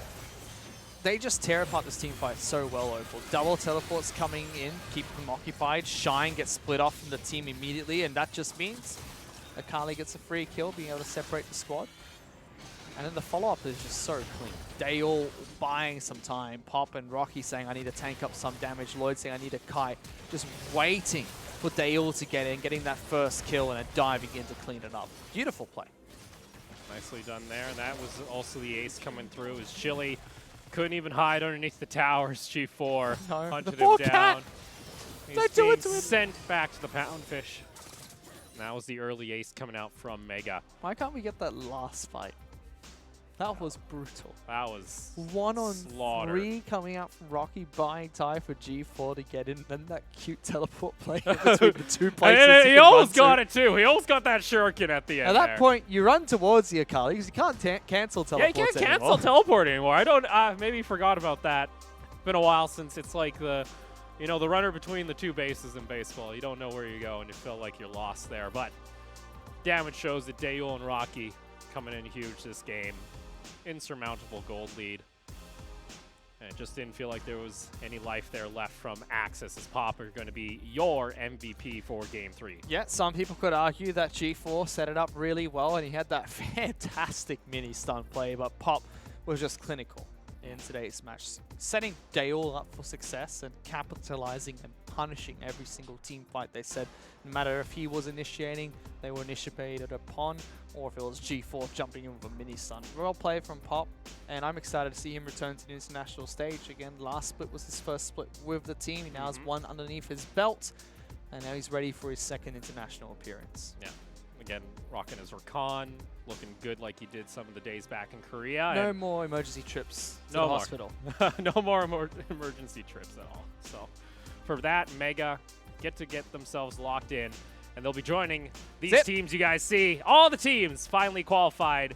Lek will be deciding their seeding later today, but no matter what happens, Fnatic and Splice will be there. So those are your teams for the World Championship now in 2019.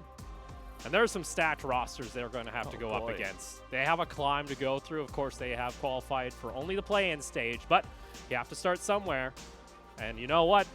A lot of people were favoring them in spring at MSI to make it out of their group. They failed at their expectation this time around, though. I think they have tougher competition. I really want a group of Mega taking on Gigabyte Marines and Mammoth. Ooh. Oh, that would be so much fun. You know, the VCS splitting away from the region. You just have the Pacific Rumble happening. And that not so ancient, but, not so recent rivalry of Oceania taking on the LST back when, the Chiefs were constantly trying to take down the Bangkok Titans in international wildcard qualifiers and coming close, smashing them in the group stages and then not being able to take it home in the grand finals. Gigabyte Marines, Tinnekun leading that roster. Oh, they looked so, if you thought this was a demolishment of a grand finals. Looked at Game 3 yesterday. Oh, watch the VCS grand finals. They had like 40 kills or something. 40 kills. They were playing with their food at 20 minutes. It's unbelievable. So that's the grouping I want to see. There's a lot of history and a lot of great players. Levi playing for the Gigabyte Marines as well. Yeah, and even seeing some new faces back at the World Championship. You got Clutch Gaming. They were able to make that miracle run. Yep. Through the gauntlet there. Going to be under Dignitas too as well. Get to see Dignitas back at the world stage too. Yep. It's Hong Kong Assassins being led by Coach Chowie, who used to be in the LST himself. So that's going to be fun to watch. And lots of really big name teams excited for this World Championship. Not too far around the corner. Yeah, you got to now players all kind of have a little bit of downtime here. Everybody gets to go do their boot camp back over in Europe, it seems, after, the MSI performance for the region. Established them as the top region at the time. So got everybody going to join over there, and then it's going to be the battle in Berlin for the play-ins, and then we'll get to the finals in Paris. Yeah, this is going to be fun because MSI this year, it was Europe against North America. One of the few times I've seen an all-Western Grand That Finals. was just weird enough. Since I believe Season 1, yeah, never seen a Western Grand Finals before in international tournaments. So yeah, it's going to be a lot of fun to see what happens in the Small Championship. Excited for Mega. Well, thank you guys for tuning in. From the production team, from myself and Fish, thanks for watching, and we'll hopefully see you next year.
our name lit